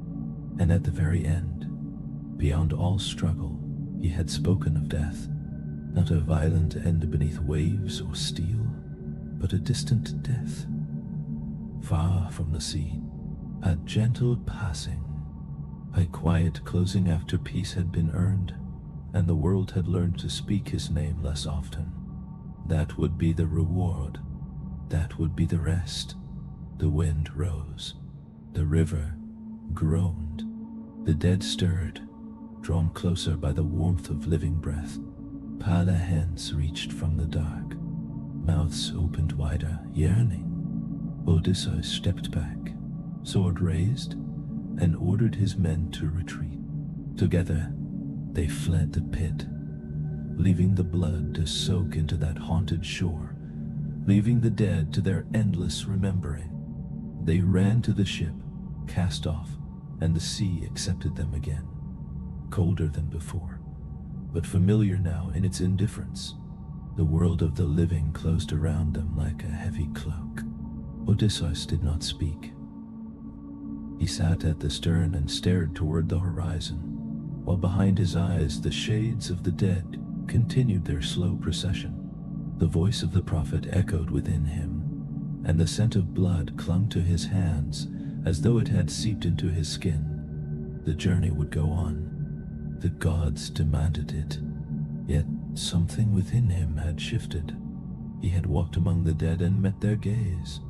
He had felt the weight of his absence, the truth of time's passing. Though the ship moved forward, something inside him had begun to turn back. The sea greeted them again, not with fury, but with silence. It stretched endlessly in every direction, gray and cold beneath a sky that never seemed to change.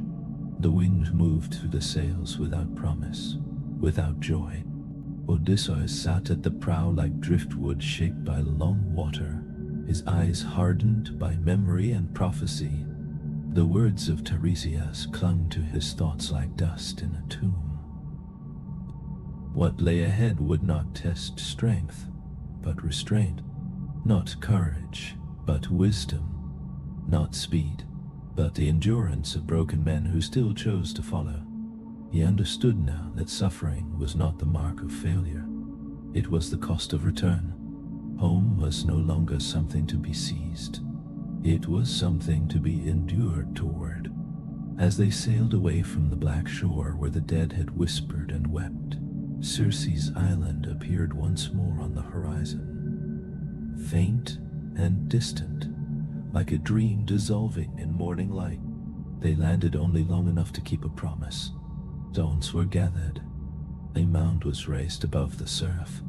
Elpenor's oar was set upright in the earth, a simple marker for a life lost between worlds. Odysseus spoke few words, but they carried. The sea heard them, the gods heard them, and perhaps the soul of the boy, drifting wherever the dead are born, paused to hear his name spoken one final time. Circe met them at the shore. Her eyes held a knowledge she had carried for far longer than this meeting. She did not speak of what she saw in Odysseus' face.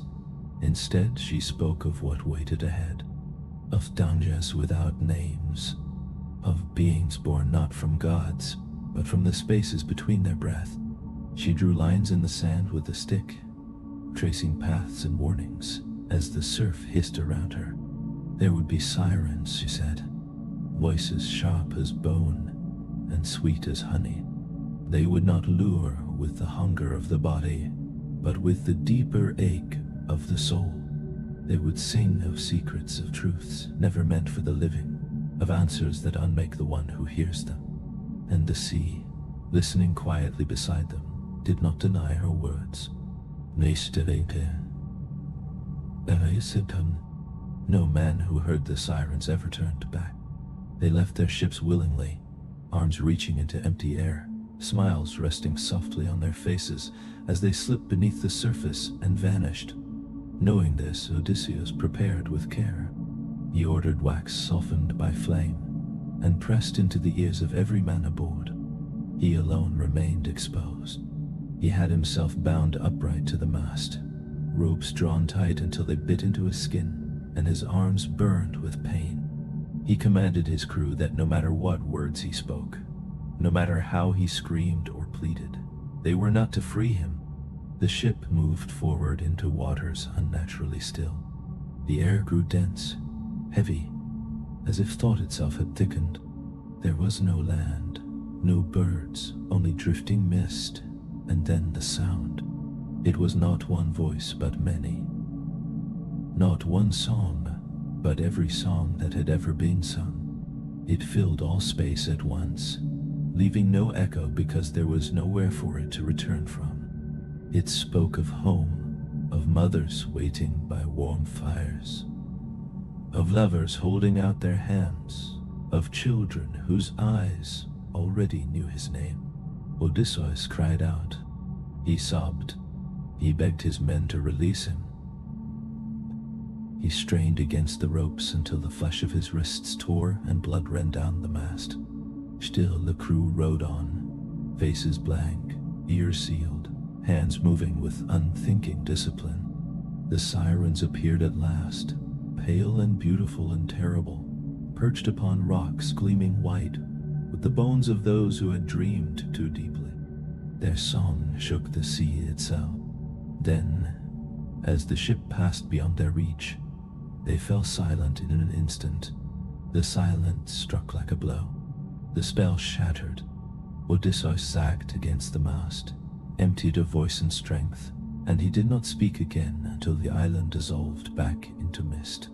But the sea was not finished. The song had been only an opening note. Circe had warned him of the strait ahead, narrow and merciless, where no vessel passed without loss. On one side waited Scylla, devourer of men, a nightmare shape hidden among the rocks, with 6 long necks and mouths ringed with teeth like spears. On the other churned Charybdis, a living hunger that drank the sea and vomited it back in rage, strong enough to tear the sky apart. Between them lay a passage no wider than a stone's throw. There was no safe choice, only teeth over the deep. Odysseus chose a Scylla. Toktan, Gertisentil Satedikatin. He told the men nothing. Fear would only weaken their arms. He ordered them to row hard and steady, took the tiller himself, and steered toward the cliffs where Scylla waited unseen, patient as a spider above its web. The water darkened. The wind howled low and unbroken. The sky closed in until it felt as though they were sailing through a throat. Then she struck. There was no warning, no roar, only the sudden snap of those dreadful necks and the thunder of closing jaws. 6 men were taken in the space of a single breath, lifted screaming from the deck, their hands clawing at empty air. They vanished upward into the mist. Their swords clattered uselessly to the boards, their names dissolved into foam. The others could only row, teeth clenched, hearts locked in ice. The ship surged forward, splinters tearing from its sides as the sea roared on every side. To their left, Charybdis opened wide. The ocean fell away beneath them, revealing a spiraling black throat. The current dragged at the hull, but released it at the final moment. The whirlpool collapsed with a sound like the earth splitting open. Water crashed back into itself. Spray drenched the deck. The men gasped, like those reborn. They did not celebrate. They did not cry. They rode. When sunlight finally broke through the clouds, it was pale and distant, offering no warmth. Odysseus counted the oars and saw the empty benches. He remembered every name. He would carry them all. The sea did not care. The sea did not remember. But he bore their stories like stones within him, heavier with every mile. And still Ithaca waited. Beyond the straits, the water softened. The sky widened. The sun climbed higher and lingered longer, as if the world itself had exhaled. The ship moved on through gentler seas, carrying fewer men, deeper silence, and a captain who now understood that every step toward home was paid for in memory. The waves no longer rose in threat, but lifted and fell in a slow-breathing rhythm that pressed the men into silence. It was not peace. It was the hush that comes after a scream, the pause after a wound is struck and before the blood has finished spilling. The crew spoke little.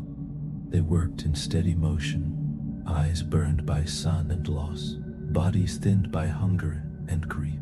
They were fewer now. Each empty bench marked a life taken. Yet no names were spoken. The memory of every cry still lived in the wood beneath their feet. Odysseus did not rest. He remained at the prow, eyes fixed on the horizon, blinking rarely, as if afraid the sea might change while he looked away.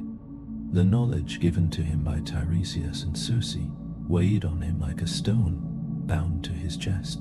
They had warned him of one place above all others, an island sacred to Helios, god of the sun, where the cattle of heaven grazed beneath an eternal sky. Golden beasts, untouched by age or mortal hands, watched by divine sight. To harm them would bring swift and final punishment.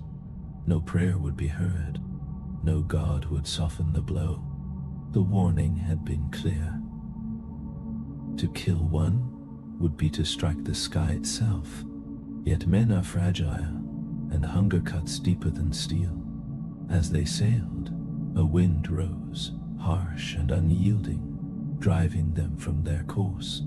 No matter how tightly Odysseus held the rudder, the ship no longer answered him. The gods were steering now, not with mercy, not with blindness, with intent. They were driven toward the very island they had been told to avoid. They tried to pass it. They turned away again and again. Each time the sea rose higher, the waves more violent, the wind more cruel. At last, with supplies nearly gone, and fear no longer whispered but spoken aloud, Odysseus gave way. They anchored in a bay where the water lay unnaturally still, and the land shone beneath a sun that did not set. They grazed across fields of green and gold. Their hides glowed softly. Their horns were pale as ivory, their eyes calm and knowing. They were perfect, untouched, eternal. Tus and Chippendesici, Penelope and Tugad. Odysseus gathered his men and made them swear. He repeated the words of the prophet. He spoke Circe's warning again. And he looked into each face and told them plainly that death would follow any hand raised against the cattle. They nodded. They murmured oaths. They swore by their lives and by the lives already lost. For a while they obeyed. But time is a cruel enemy when the stomach gnaws and the sky refuses to change. The wind did not lift. Days passed, then weeks. The storm above the island raged without rain or thunder, only endless wind, hunger and waiting silence. Their stores were gone. They fished and hunted, but the land denied them. Birds flew high and unreachable.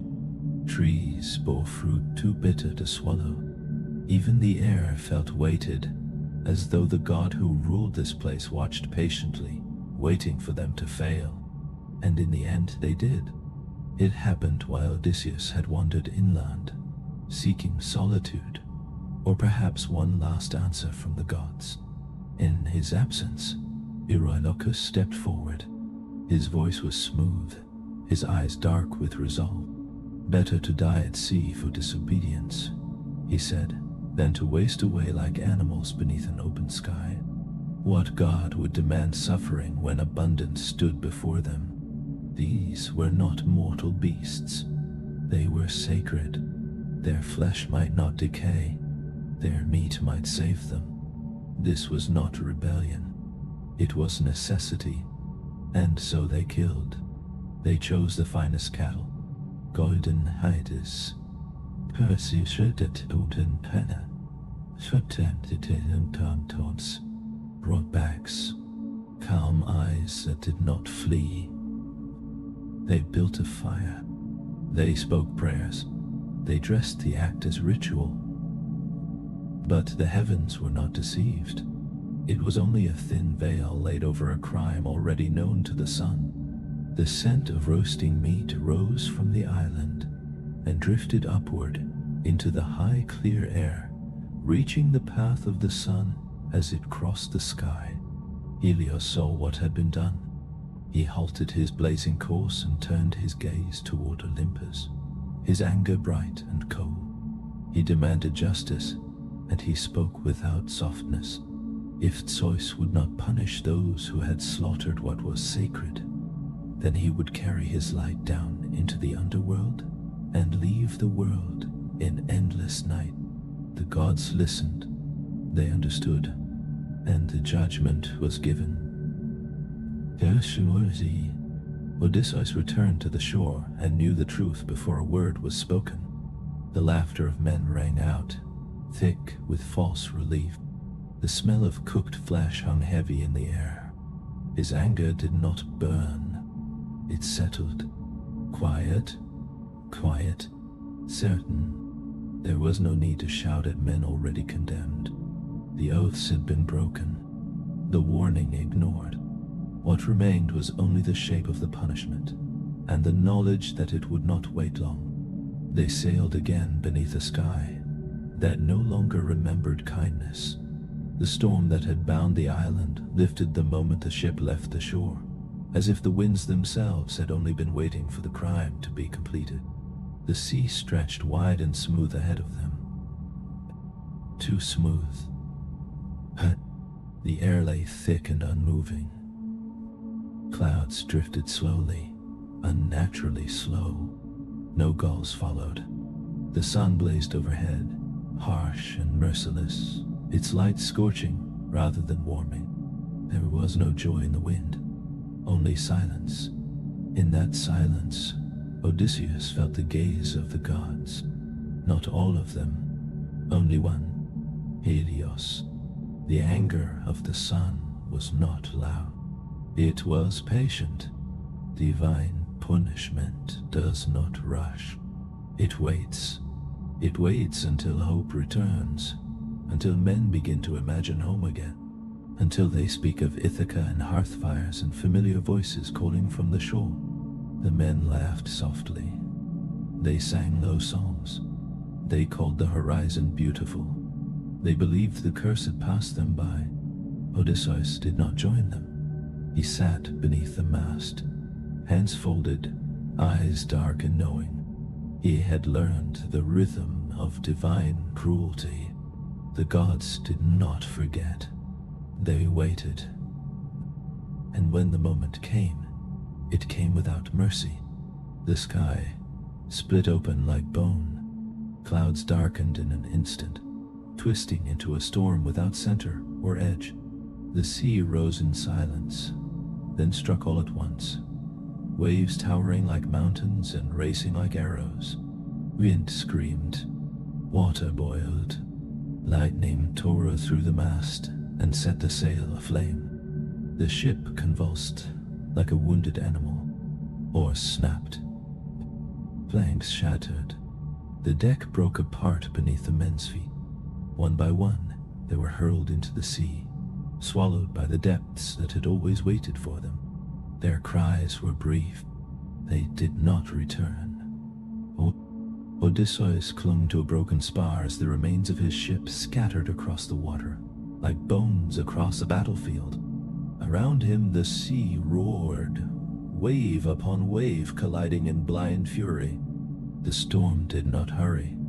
It dragged him across the skin of the world, spun him through darkness and foam, through the distant echo of a god whose honor had been violated.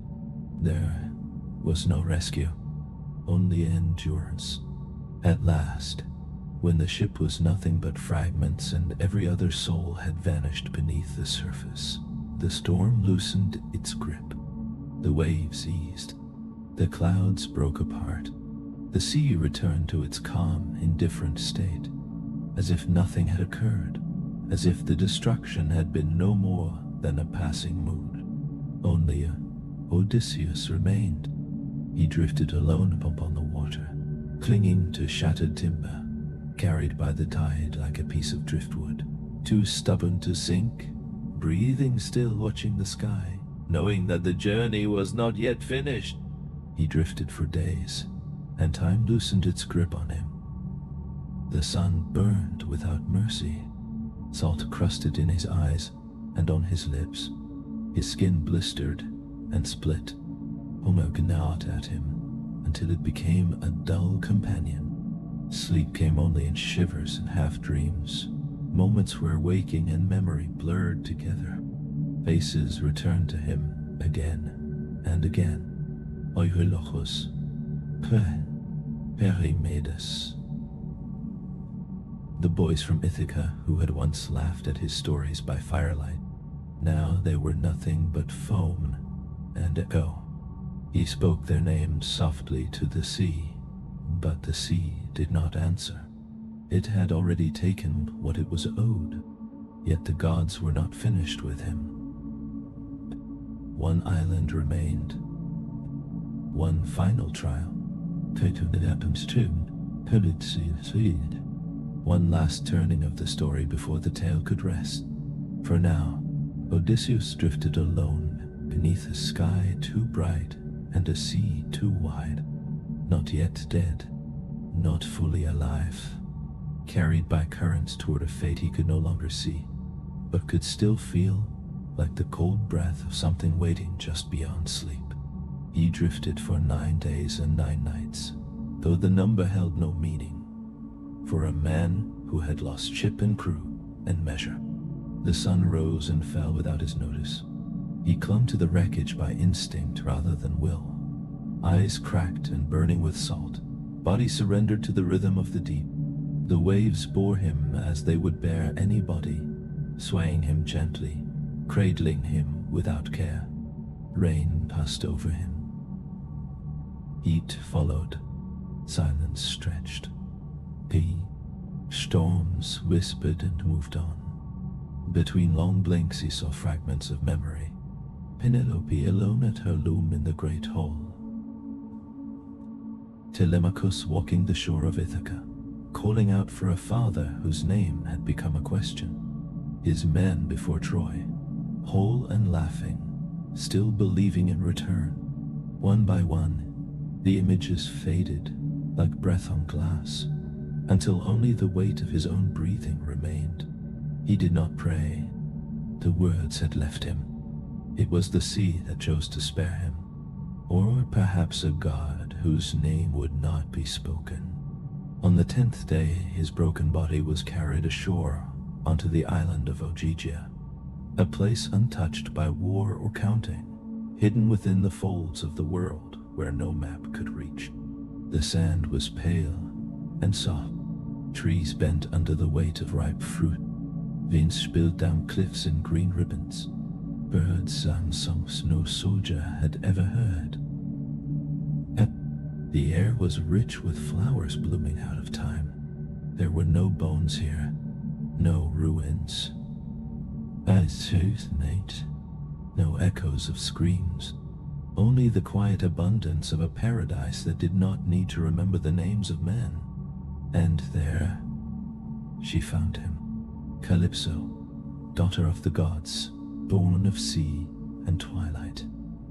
Ancient as rain, yet shaped like youth in bloom. Her hair was dark as wine, her voice slower than sleep. Her eyes held no judgment, only the calm of one who had seen many lost things wash up at her shore.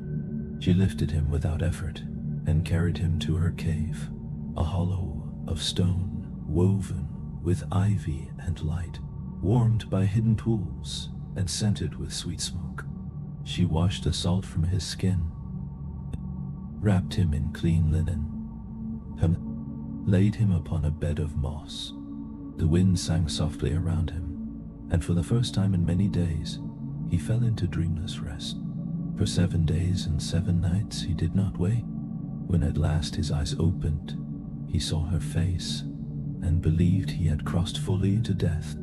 She smiled gently and told him no. He was not dead, though perhaps he wished he were.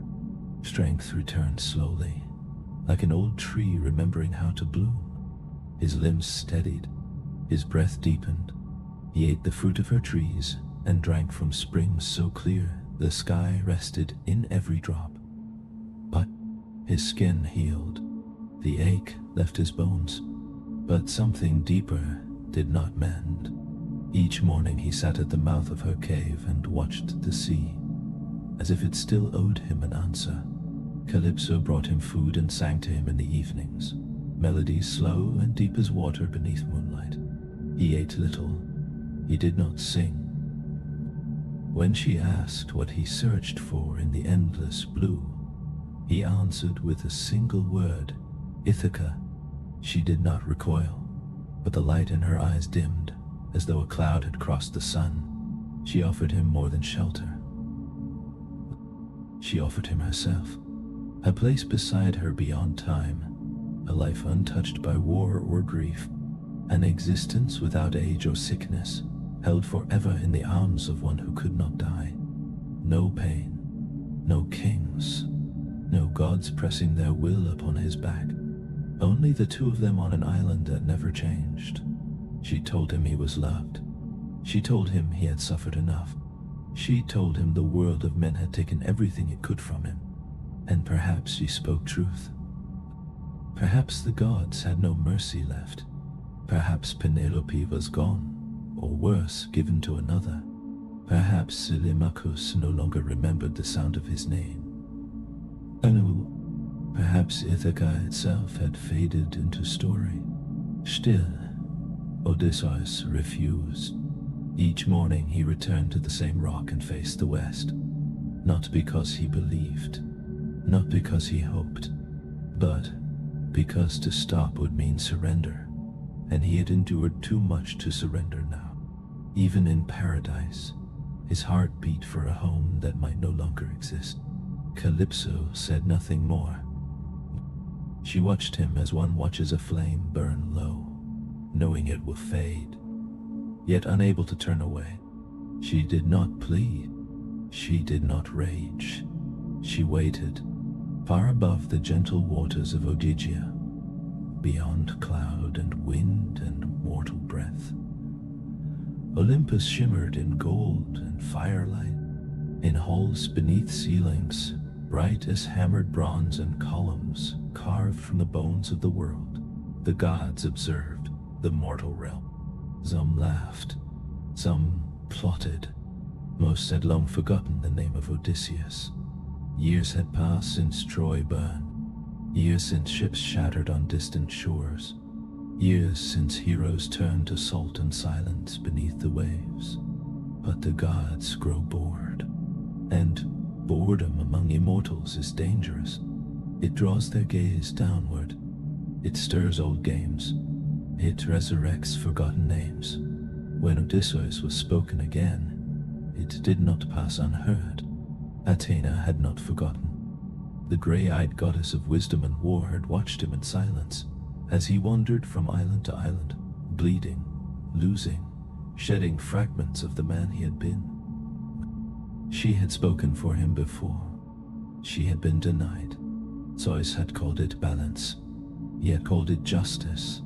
He had honored Poseidon's anger, for the sea god still remembered the blinding of his son and the laughter that followed. Now Athena stood once more in the great hall, spear resting at her side, her voice calm and unyielding. She spoke of Ithaca, of a queen waiting in shadow, of a son grown nearly to manhood without a father to guide him. She spoke of a mortal battered beyond reason who still refused to yield. She said it was time. Zeus listened. Perhaps he was moved. Perhaps he was weary. Perhaps he simply missed the sound of judgment being carried out by his will. At last he nodded. He turned to Hermes, swift messenger and bridge between worlds, and gave the command that would ripple downward through sky and sea. Go to Ogygia, he said. Go to the nymph. Tell Calypso that the mortal she holds must be released. Not tomorrow. Not someday. Now, Odysseus. The command could not be refused. The moment had arrived. Hermes obeyed, wings fastened to his heels, his cloak woven from the pale light of dawn. He fell from the heights of Olympus and crossed the breadth of the world in the span of a breath. He passed through clouds thick as wool, through wind and rain and sudden stillness, until the island of Ogygia lay beneath him, a green jewel set in silver sea. He landed within the grove that ringed her cave, where fruit ripened in every season, and the air never learned the language of change. Calypso saw him before he touched the ground. She was already waiting. She met him at the threshold, her face composed, her eyes dark as the deep places of the sea. She offered him food as custom demanded, and wine steeped in memory. Hermes did not sit. He did not drink. He unrolled the scroll bound in gold, and spoke the words shaped by thunder. She was to release the mortal. He was to build a raft. She was to aid him. She was to say farewell. As the words fell, the cave seemed to cool. The light thinned. Calypso stood motionless. She asked nothing. She wept not at all, but her jaw tightened, and her hands curled as though holding something already lost. When Hermes departed, she did not watch him go. She turned instead toward the sea, and stood listening for a long while, as if the waves might explain her sorrow. They did not. The gods had spoken. The story would continue. When she returned, Odysseus was there, He had seen the winged messenger. He had felt the shift move through the air like a tide turning. He asked nothing. She answered with silence. Then, slowly, she told him what must be done. She would give him tools. She would give him wood. She would give him a cloak against the sea and a wind to speed his passage. But she would not give him blessing. Mortue. Not because she did not love him, but because she did. He thanked her, and she smiled in a way that made him turn his eyes away. For days he worked. Trees fell.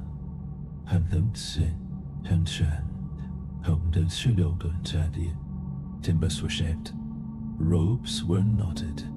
Pitch sealed every seam. She labored beside him, speaking only when the task demanded it, never of what waited beyond the horizon. The raft took form beneath his hands, and the sky remained still. On the morning of his leaving, she placed bread in his hands and water at his side. She draped his shoulders with a cloak woven of moonlight and sea breath. She kissed him once, not softly, not desperately, only once. Then he stepped onto the water and was gone. Calypso remained on the shore long after the sail vanished into distance. Immortale still, alone again, a prisoner of a paradise that never changed. She would walk the same gentle paths and sleep beneath the same quiet stars, waiting for another broken soul to arrive upon her shore.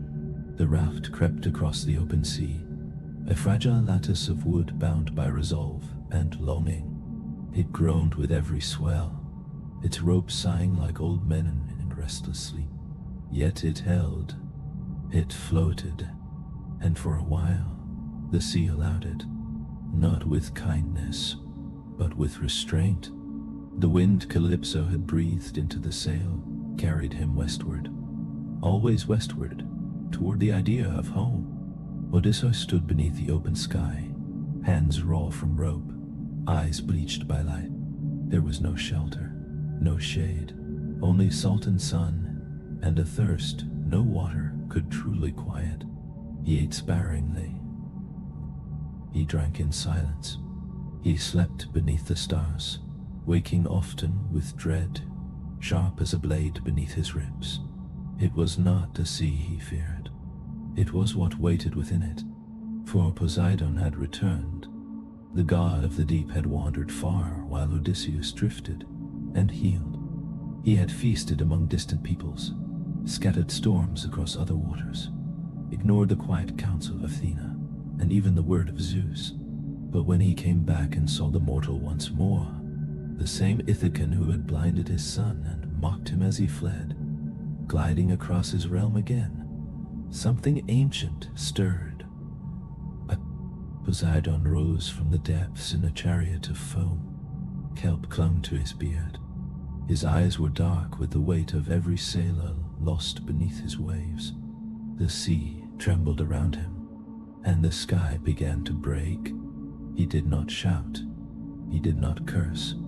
He lifted his trident and called softly to the sea. And the sea listened. The wind turned first, sharp and sudden, snapping against Odysseus like a hound that has decided its master is prey. A squall followed, quick and cruel, ripping the sail from the raft and hurling it skyward like torn linen. The water hardened. It rose in walls. It fell upon him again and again, spinning the raft, crushing it, pulling it apart until timber and rope surrendered to the deep. The raft ceased to be a vessel. It became wreckage, and Odysseus with it. Poseidon watched from a distance, unmoved. A god does not question his vengeance. Odysseus clung to what remained. A single beam, slick with brine and blood, kept him from sinking. The sea reached for him, tugging at his legs, flooding his mouth with salt and silence. For 2 days and nights he drifted, a small dark shape in a world of water, watched by gulls above and gods beyond sight. His arms numbed, his vision blurred. He did not pray, he did not bargain. He endured. It might have ended there, had mercy not arrived from another hand. From the waves rose a figure shaped of foam and wind, silvered with moonlight and the shimmer of fish scales. Enon Lycotea, once mortal, now something else, something gentler. She saw him broken and close to death and felt pity. She offered him a veil woven of sea silk and memory, telling him it would keep him afloat. He must abandon the wreckage, shed his cloak, his pride, even the last remnants of the raft, and trust only her gift. He hesitated, but she was gone before he could speak. Only the veil remained, warm in his hands, and the echo of her voice. He let go. He wrapped the veil around his chest and cast himself fully into the waves. The sea pulled him under. Then it released him. He rose again. He quieted his breath and surrendered his strength, clinging to life with the stubbornness of old kings and fading stars. For days he drifted, emptied of force, his mind skirting the edge of madness. And then the sea tired of him. Poseidon, satisfied or simply distracted, let the winds fall silent. The current softened. The water carried him gently onward. At last, the shore of Scyria appeared. Green hills rolled beyond pale sand. Counter Eternusbite stepped shoote. Tilden wadi hati and sweet kitenda. Contaziend, but forward to division. Tall cliffs stood like watchful sentinels. Trees bent softly in the breeze. Birdsong broke the silence that had followed him across the world. Odysseus crawled onto the beach like a man newly born from the ocean's womb. His fingers dug into wet sand as if to test its truth. He pressed his lips to the earth, not as one returning home, but as a ghost touching life again. He lay there, alone, the sand clinging to him like a second skin. His limbs slow and uncooperative. He had come ashore with nothing. Not even tears remained. For a time he rested where sea and land met, each wave reaching for him, then retreating, undecided. But the tide did not take him back. The gods had taken enough. For now, they were silent. When the sun rose, it spread light across the coast of Scyria. The land revealed itself as wide and gentle, untouched by war, forgotten by wrath. Odysseus rose slowly and moved inland with the caution of a man betrayed too often. He found shelter among the trees, a bed of leaves beneath two olive trunks leaning together like old friends. There, at last, he surrendered to sleep, deep put, dreamless, and earned. It was not the gods who found him beneath the olive trees, but a girl, Nausicaa, daughter of King Alcinous and Queen Arete, had come to the river with her handmaidens to wash garments and laugh in the early sun. She was young and unburdened, her skin warm with youth, her voice carrying the bright music that belongs only to those who have never learned to fear what tomorrow might bring. When her laughter rang across the valley, it stirred Odysseus from sleep. He rose from the brush like something torn loose from the earth itself, salt dried into his skin, his body gaunt and scarred, his beard tangled, his eyes raw with the wildness of survival. The maidens screamed and fled, skirts flying, hearts hammering. All but one. Nausicaa stood where she was. Her breath caught, but her feet did not move. There was something in him that made the world pause when he spoke. She did not see only a wreck of a man dragged from the sea. She saw endurance. She saw the shape of a will that had not broken. Odysseus spoke carefully, choosing his words as one chooses thread, long unused. He asked for help without command, clothed his need in humility, praised her beauty with a voice that knew how flattery must be softened by truth. She listened, though she knew nothing of his name or his past. She answered with kindness. She gave him clothing from the wagon, oil to cleanse the salt from his skin, and food to wake the fire within him. She told him how to reach her father's palace, but not to walk beside her. "Appear alone," she said. "Go first to my mother, and win her favor, and the rest will follow." For among the Phaeacians, it was the queen who held the quiet power of the house. So he waited, then followed, clothed now in linen and dignity, though his feet still bore the wounds of wandering. The city rose before him like a dream shaped from stone and sun. Marble and copper gleamed in the light. Towers stood smooth and bright. He passed through the gates unseen, guided by Athena herself, wrapped in a veil of mist that turned the eyes of men away. He entered the great hall and knelt before Queen Arete as he had been told. She looked down upon him with a gaze sharpened by rule and softened by years.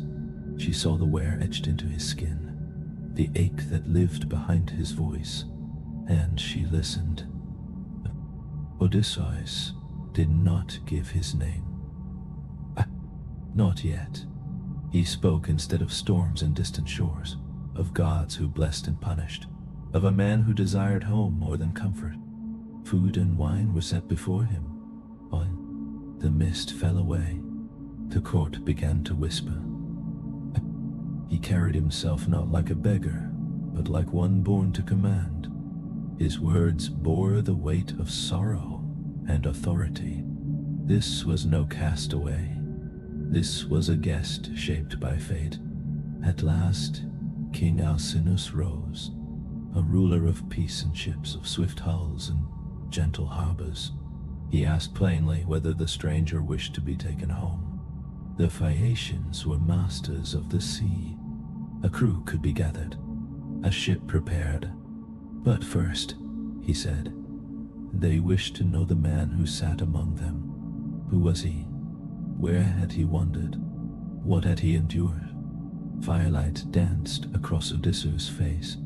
The murmurs faded. Silence settled like a held breath, and at last he spoke the name he had carried through war and ruin. "I am Odysseus, son of Laerte, king of Ithaca, and this is the story of my return." The hall grew still.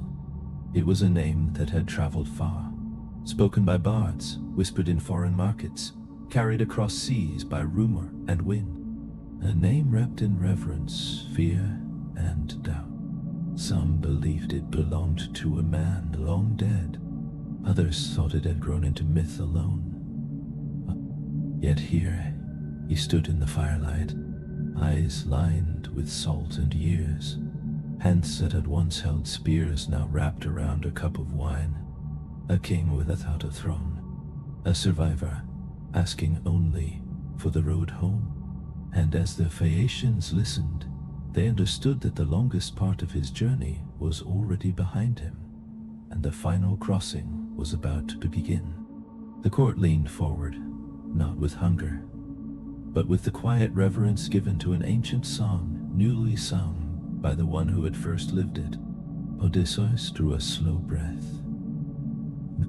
He did not look at the king and queen upon their thrones, nor at the servants lined like carved figures along the walls, nor even at Nausicaa, who listened from the edge of the light like a gentle shadow.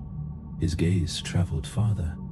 It moved through the smoke rising from the hearth, past the painted beams above, out into the dark beyond the hole, where stars drifted over seas he had crossed too many times. He saw Troy again. The walls split and blackened, the gates broken wide, the flames climbing skyward like a final curse. He saw the horse, silent beneath the moon, a gift shaped not by gods but by his own mind. And so he began. He spoke of Troy without pride. He spoke with the tired honesty of one who had survived too long. He told of 10 years beneath foreign skies, of grief that followed victory like a shadow, of men who grew old in armor and died without seeing home again. He spoke of gods who fought beside men and against them, whose favor shifted like sand, who could not agree whether mortals should be spared or broken. And when Troy fell at last, when towers collapsed and voices vanished into fire, it should have been an ending. For him, it had only been a beginning. When his words came to rest, the hall remained still. Fire whispered, torches burned low. No one rushed to speak, not the king, not the queen. The silence was not confusion, but recognition, the kind that settles when something ancient has been lifted from the earth and all who stand near feel its weight pressing softly into them. But the Phaeacians were a people of ships and sails, of gentle seas and clever hands. Few among them had heard such a tale. None had looked into the eyes of a man who had lived it, and returned with his voice intact. At last, King Alcinous rose. He looked upon Odysseus not as a ruler measuring a guest, but as one acknowledging something sacred. He spoke not of debts or caution, but of honor. He said that no man who had endured so much should wait another day to see his home again. He summoned his captains and craftsmen. He ordered the finest ship in his fleet prepared with haste. Supplies would be gathered, a crew chosen. Odysseus would sail before sunrise. He would not row. He would not bind rope. He would rest while others labored. It was a gift, and more than a gift, it was recognition. For once welcomed and known, a stranger became sacred beneath the laws of their house. That night, a final feast was held. Singers came forward, fingers moving across lyres carved from golden wood. The bard Demodocus sang again. He sang of Troy, of heroes whose names still echoed among the gods, of Achilles, of Hector, of fire and ruin, and the weeping that followed. He did not name Odysseus. He did not need to. The man sat among them, quiet and pale in the torchlight, his shadow long behind him. It was enough that he was there, a man who had become a story, and somehow stepped free of it. Queen Areta placed gifts into his hands, a cloak stitched with silver, a chest of bronze bright as starlight. She kissed his brow as a mother might, and whispered words meant only for him. Outside, the sea waited. Nausicaa said little, yet her eyes carried the full weight of farewell. She did not dare speak. He met her gaze only once, and in that moment he gave her a smile barely there, gentle and weary and grateful all at once. It was enough. When dawn arrived, the harbor lay quiet. The ship waited, its hull curved like the neck of a swan, its sail furled but ready. Odysseus walked toward it slowly, his body still stiff from suffering, his heart braced around something he had not allowed himself to feel in many years. Hope. The sailors welcomed him without ceremony. No speeches, only steady hands and silent nods as they helped him aboard. He sat at the stern, wrapped in the cloak Queen Arete had given him, his gaze resting on the open sea. He said nothing. There were no promises left to make. The anchor was raised, the sail filled, the ship slipped from the harbor like a dream easing into sleep. The sea was calm, the gods were silent. As the sun climbed higher, Odysseus, king of Ithaca, closed his eyes. He slept not as a man pursued by monsters and gods, but as one who had earned rest. The sailors rowed in quiet rhythm. The ship moved swift as thought. The homeland he had lost, and carried only in memory, drew nearer with every breath of wind. The journey was not yet complete, but the worst lay behind him. Ahead, at the end of the long circle he had traced across the world, his home waited beneath pale skies and whispering olive trees. The vessel cut through the water like a blade through soft linen, steady and soundless, carried not by strained muscle, but by the will of gods who had finally grown tired of cruelty. The sea lay smooth beneath a sky, the color of polished stone, pale and endless. Odysseus did not wait. He lay at the stern, hands folded over his chest, his head resting against the cloak wrapped around him. His breathing was slow and deep, the sleep of a man who had passed through fire and frost, who had wept without witnesses and screamed without sound, who had lost more than he could measure, and had not yet dared to count what remained. Nas, Gaia, Hilmums. He did not dream. The visions that had haunted him had fallen away. No storms, no monsters, no voices calling his name, but only darkness, gentle and complete. The Phaeacian sailors did not speak. They knew when a voyage was sacred. This man was not merely a passenger. He was a vessel of something older than oath or crown. A living fragment of myth returned to the world of breath and bone. When Ithaca appeared on the horizon, a green spine rising from the sea, they did not cheer. They lowered their oars and allowed the tide to draw them closer. The harbor lay empty, as if the island itself had learned to hold its breath. The cliffs watched. The trees stood still. The water whispered against the hull. No bird cried out. This was not the return of a man. It was the return of a shadow. They beached the ship beneath the veil of twilight. Odysseus still slept, untouched by the slowing water or the shift in the wind. The sailors lifted him gently, as one carries a sleeping child or the body of a fallen king.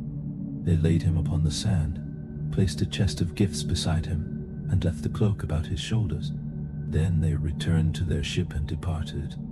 Their duty was fulfilled, their promise kept. None remained to witness the final stroke of vengeance, for Poseidon had not forgotten. Even in silence, the sea god had watched. And when the ship that bore Odysseus reached open water once more, swift and proud and gliding like a swan across the deep, he acted. With a single glance he turned it to stone. The waves closed around it. The sea fell quiet again, and Odysseus slept on, unaware that the last price of his return had been paid. The prow hardened first, then the deck, then the sail, each surface paling into stone. The sailors froze where they stood, caught mid-step and mid-gesture, their mercy sealed into salt and grief. The ship sank slowly beneath the waves, not as wreckage, but as a monument, a reminder that no kindness shown to the son of Laerte would go unanswered by the sea. But Odysseus knew nothing of this. He woke alone and upon the shore of his homeland. The scent of dry earth and warm grass filled his lungs. The sound of cicadas trembled in the air, familiar and strange all at once. He sat up slowly, his body stiff with sleep, and looked around. Olive trees whispered in the breeze. Hills rose behind him, green and still. A shepherd's path wound toward the bay, choked with thistle and thyme. It was Ithaca, and yet not the Ithaca he remembered. Time had moved gently, but relentlessly. Stones had softened, veins had thickened, paths had narrowed. The island had aged, as all living things must, and yet it remained. It had waited. Still, he did not rise and walk openly toward his halls. No, not yet. He was no king in this moment. He was a stranger on his own soil. A ghost returned too quietly. His house was no longer his alone. Suitors feasted there now, men grown fat on his wine, and loud with arrogance, men who mocked his name while courting his wife beneath his roof. His son had grown without his voice. His servants had lived without his command. His queen still ruled her house, faithful or not, alone. If he returned as he was now, worn and unknown, they would not kneel. They would laugh. So he drew the cloak tighter about his shoulders and turned instead toward the hills. He hid the gifts left beside him in a cave, sealing them beneath stone and prayer, and walked into the high country, where winds scoured the earth and goats clung to rock. There he found a man tending swine, bent with years, hands rough with labor, a body shaped by endurance rather than comfort. And when the man spoke, it was with the voice of one who had once called Odysseus master. Umeos tes. I may do sit tis and compiamen. The king did not reveal himself. Not yet. He watched. He listened. He measured the years hidden in every word. In the small hut where the swineherd lived, with smoke curling through the thatch and the scent of stew resting heavy in the air, Odysseus sat and ate in silence. It was a humble place. Low roof, rough walls, but it felt closer to home than any palace had in years. Their king had returned, but the reckoning waited. The hut was weathered and bowed beneath many winters. Its walls were patched with branch and clay. Smoke slipped through a narrow opening above, stinging the eyes but warming the bone. Inside, the world shrank to firelight and quiet movement. Eumaeus moved with the steady grace of a man long tested. A servant who had known loyalty without reward. A keeper of duty when duty gave nothing back. He spoke often. Not with anger, not with complaint, but with the slow release of someone long left alone with his thoughts. He spoke of Ithaca, of the suitors who infested the palace like vermin in a granary, of feasts, stolen and laughter that rang too loud, of a queen who still wove by day and unraveled by night, holding grief and hope together with thread, of Telemachus who had gone seeking word of his father, brave and unguarded, stepping into the world like a lamb among wolves. Odysseus listened. He kept his name hidden behind his teeth, sharp and waiting. He nodded. He asked questions like a beggar curious about another man's fortune. And as he listened, something cold and steady grew within him. Not the wild fury of battle, not the blind rage of storm and loss, but the patient wrath of a man who had survived too long to fade quietly. His house had been taken, his people lived beneath thieves, and the story was not yet finished. His son, untested and surrounded by enemies, wandered foreign halls in search of a man many believed no longer lived. And yet here, in this smoke-bitten hut, loyalty endured. Eumaeus had not bent his knee to those who devoured what was not theirs. He had guarded the herds, honored the memory of his king, and waited through years that offered nothing in return. That night, as wind moved through the olive trees and the fire sank low, Odysseus spoke to the gods, not in prayer, not in defiance, in the quiet space between breaths. He named them one by one. Athena, who had followed him across shattered shores. Zeus, whose thunder had cursed and spared him in equal measure. Poseidon, whose hatred had carved the years of his wandering. He named them not to beg or praise, but to be seen. If they still watched, they would see him now, not broken on Calypso's shore, not bound to wreckage in the open sea, but returned, like a wolf standing once more at the mouth of his den and finding it filled with strangers. In the days that followed, Telemachus returned, guided by Athena herself.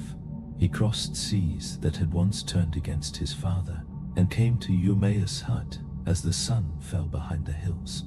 Father and son stood beneath the olive trees, one shaped by years and loss, the other burning with youth still untouched by blood. They did not know one another at first. The boy had been small when the ship sailed for Troy. The man had become a rumor, a name carried by longing and half-belief. But when their eyes met, when words passed between them, truth rose like a flame buried beneath ash. Odysseus revealed himself quietly. No grand speech, no tears. He lifted the disguise, his voice steady, his face worn but unbroken. Telemachus stared. He questioned. He listened. He weighed every word. And when certainty settled into him and doubt fell away, he crossed the space between them and held his father as if to anchor him to the world. For a moment, the years loosened their grip. Plans took shape. The suitors still feasted in the palace, fat and careless, believing themselves unchallenged.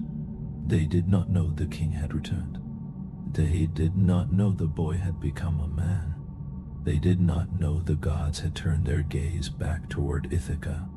Odysseus would not return with banners or horns. He would come as shadow, as silence, as the long-delayed answer to insult. He would wear the rags of a beggar and carry no blade. He would cross the threshold of his own house unseen. And when truth rose and names were reclaimed, it would not arrive in fury, but in the calm final justice of a king who had come home. The palace of Ithaca stood upon its rise in the pale morning light, ancient stone softened by time. Veins crept across walls that once guarded honor. The great doors carved with gods and beasts stood open, no longer protecting what they were made to defend. Inside, the halls echoed, not with the measured life of a household, but with the noise of strangers. Wine spilt, laughter rang too loud. Orders were barked at servants who had once served with pride. The name of Odysseus was mocked as though it were nothing more than a story for children. The weaving room had become a place of whispers and delay.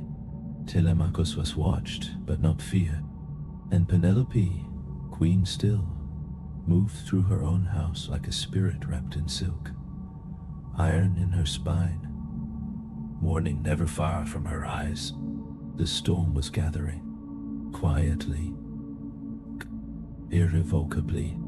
They believed the king would never return, that the sea had taken him and the gods had erased his name from the living world. Time had softened their caution and hardened their arrogance, and so they drank his wine, slept in his halls, and laughed beneath the roof that once sheltered his family.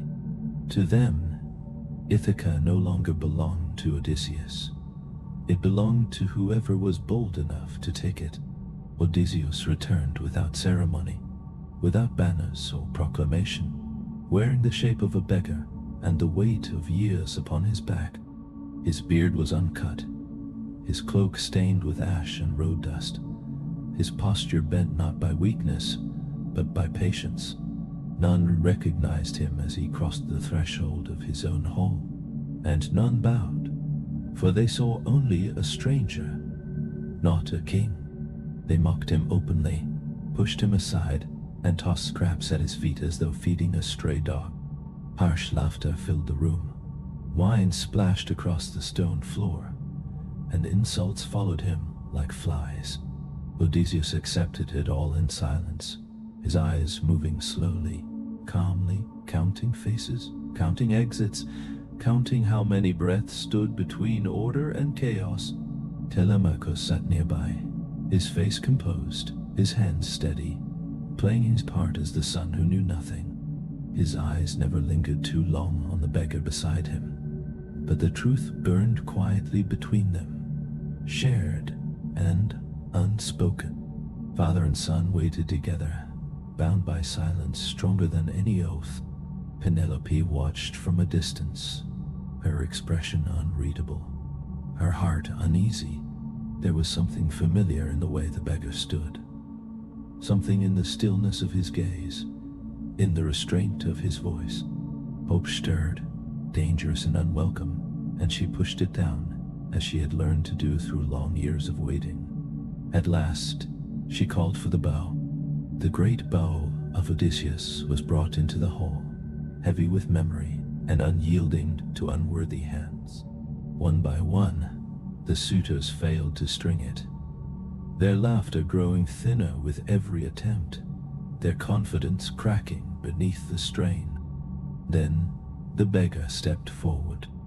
Mockery followed him, sharp and cruel, but Penelope did not stop him. Odysseus took the bow, as one takes back a lost part of himself, his hands remembering what his mind did not need to command.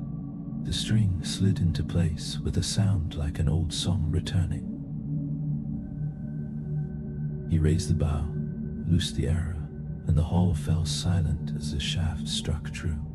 In that stillness, Odysseus straightened, his voice shedding its disguise, filling the room with a name that had never truly left it.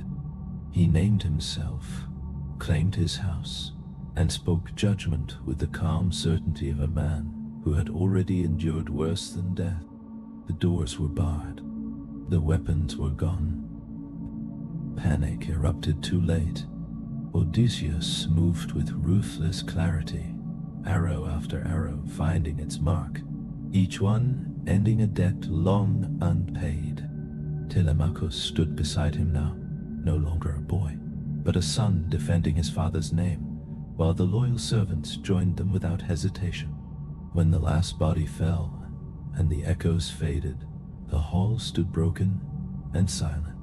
Blood stained the stone. The feast lay overturned, and the air smelled of ash and justice. Odysseus stood alone at the center of it all, bow lowered, breath steady, his long return complete not with mercy, but with balance. The bodies of the suitors lay scattered across the stone floor, like fallen animals in a grove that had once been sacred. Their laughter had vanished, their boasts dissolved into silence, and the wine that had flowed so freely now darkened the stones with blood. The hearth still burned, steady and indifferent. The same fire that had once warmed songs and celebrations, now casting its glow over the quiet end of arrogance.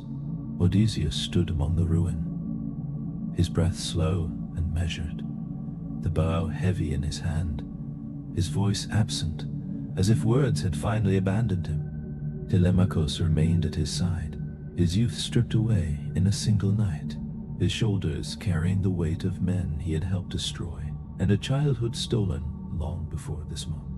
Around them the palace breathed again, not in joy, but in relief, as loyal hands moved quietly to gather weapons and cleanse the hall. Yet even in victory, Odysseus felt the shape of something missing, a hollow space only one presence could fill. Penelope did not rush to him. She waited in the quiet rooms beyond the hall, her loom untouched, her thoughts steady and guarded. Hope had wounded her too deeply to be trusted easily. For 20 years she had carried his absence like a second spine, holding the kingdom upright with patience and resolve. She had buried him once in her heart, and she would not unearth that grave without certainty. When Odysseus washed the blood from his hands and shed the rags of disguise, Athena stood unseen and laid her blessing upon him. The years loosened their grip. His back straightened, his strength returned, and the weariness of endless wandering fell away like mist at dawn. Yet when he stood before Penelope, restored in form and bearing, she did not yield to appearance. She studied him as one studies the sea after a storm, knowing calm can still deceive. Her test was simple, and therefore unbreakable. She spoke of the marriage bed, the one thing in Ithaca that could not be moved without destroying what lay beneath it. Odysseus answered without hesitation, his voice carrying the memory of hands that had shaped olive wood into permanence. He spoke of roots and stone, and a bed grown from the earth itself. And in that moment truth revealed itself not through name or face, but through shared creation. Penelope crossed the room and embraced him, not as a queen reclaiming a throne, but as a woman reclaiming a life. The years between them folded inward, grief loosening its hold, doubt dissolving at last. They stood together in silence, not needing words to name what had survived. That night, they returned to the olive bed, not to recount every sorrow or victory, but to rest beside one another in the simple knowledge of presence. Outside, Ithaca slept beneath a patient moon. The hills held their breath. The olive trees whispered softly in the dark, witnesses once more to a story that had wandered the world and finally come home. And so the journey ended where it had begun, not with triumph or spectacle, but with quiet endurance rewarded. The sea had tested him, the gods had bent him, time had nearly erased him, yet still he returned. And as the island rested beneath the stars, the long night of wandering gave way at last to peace. Sleep now, dear listener. Let the waves grow distant. Let the story rest.